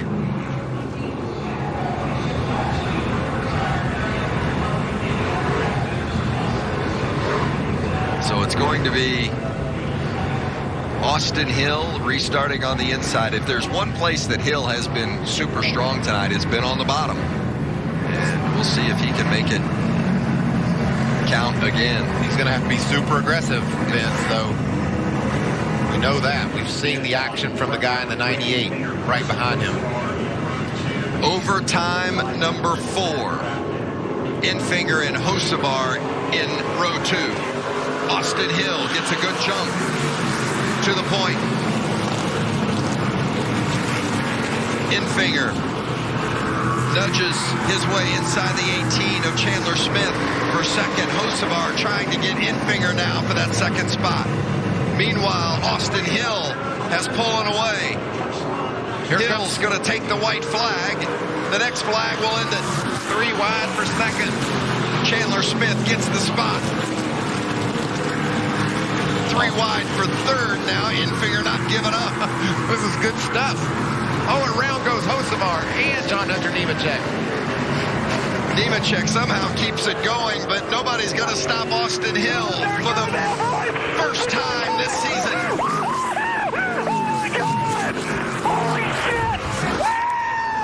Austin Hill wins the first Camping World Truck Series race at Knoxville. I told you somebody was going to be thrilled about getting the victory here at Knoxville. Look at this team. Such a great job all night long. Austin was just so strong down on the bottom of the racetrack, and man, He put them away at the end. You guys were talking about how there's always a lot of bumping and banging at Watkins Glen. What do you think they're going to feel like after they have all this fun with each other going into that race? Well, if they don't need Blue Emu yet, there's a chance after they all get to the garage area, somebody's going to need it because there's some bad people. They're going to be bathing in it, I think. And they won't carry any bad blood to Watkins Glen, will they? Look at this. There's some of it. I think that's the second time he's actually gotten spun out after the yellow, so I don't think he made friends tonight. Wow. We said it was going to be an exciting finish. We had to wait a while to get it, though, Jamie. But, man, what a finish tonight. Austin Hill, the winner. Scott Zipadelli, the crew chief. Worth the wait for this team. And Scott Zipadelli, your driver. Obviously a good truck, but he was aggressive all night. Take me through those last 15 minutes or so and what you guys had as far as a game plan. Yeah, he did an amazing job tonight, Austin. We worked really hard. We talked about this race, as we do all the races, but we just really got our heads down this week and talked about what we were missing, whether it's communication, restarts, just execute. And, man, we did it tonight. It's awesome. That's what we've been here in Knoxville. The first one is amazing. Thank you, everybody at HRE, Shiki, Hattori. Guys did a great job. Congratulations. A big fireworks display happening right now, Vince. And the celebration. NASCAR at Knoxville for the first time, and Austin Hill will never forget it. That young man giving him that checker flag. Oh, isn't that sweet? Austin Hill gave the kid the flag.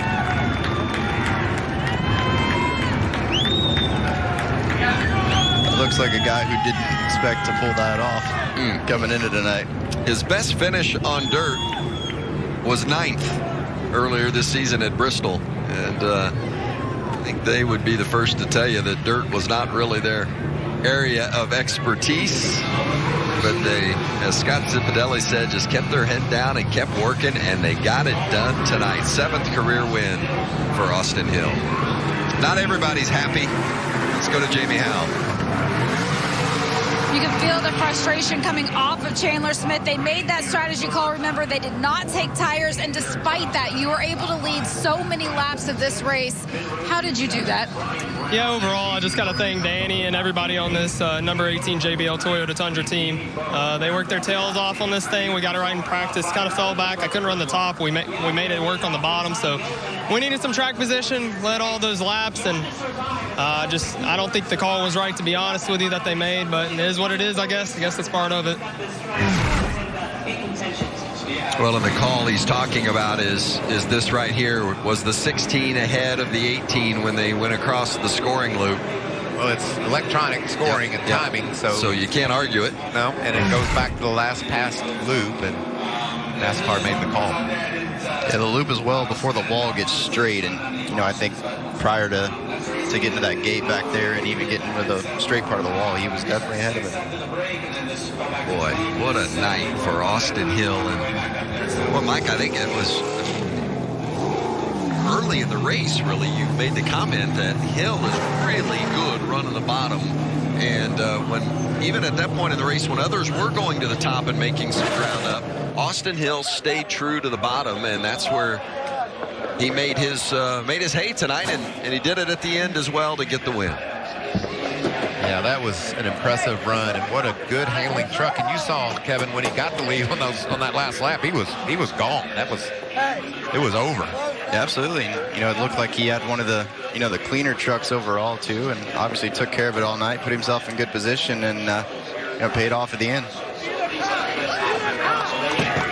The 27-year-old from Winston, Georgia, celebrating in Victory Lane, the first NASCAR driver to do it at Knoxville, Jamie.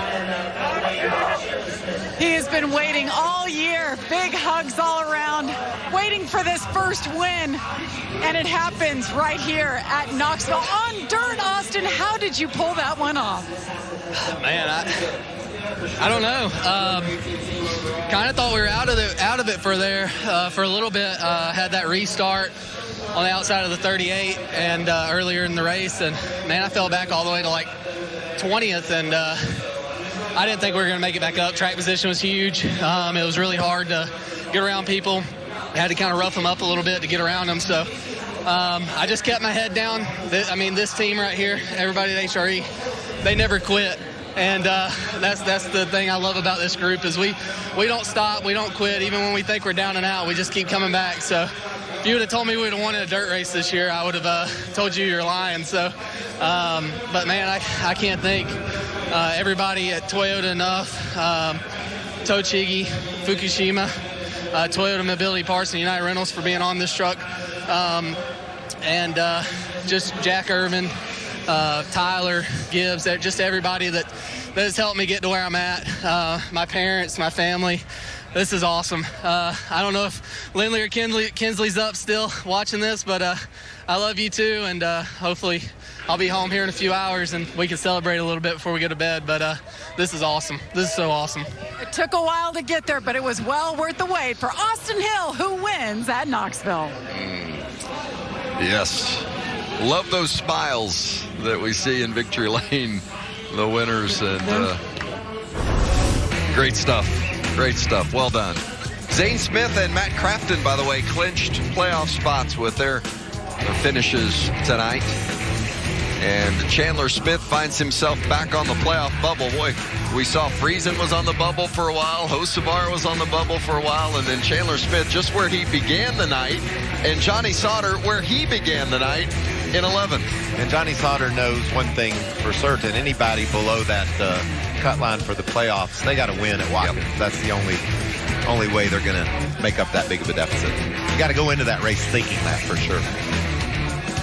Austin Wayne Self, Tyler Ankrum, Derek Kraus. So many had high hopes and felt good about their positions at times tonight, but only one is celebrating, and that's Austin Hill. And there's our next race at Watkins Glen, August 7th, and that will be the regular season finale. Final thoughts, Kevin? I enjoyed it. I think we learned a lot, and that Knoxville learned a lot, and hopefully it's something that happens again. I hope we put on a good example of what our best sprint car racetrack looks like. I just loved it. I loved all the action up until kind of got crazy at the end, but you could tell one thing for certain, Vince Austin Hill didn't care how many green, white checkers are going to take. He got the checkered flag and he was thrilled. Great stuff for Jamie Howe and Jamie Little, Michael Waltrip, Kevin Swift.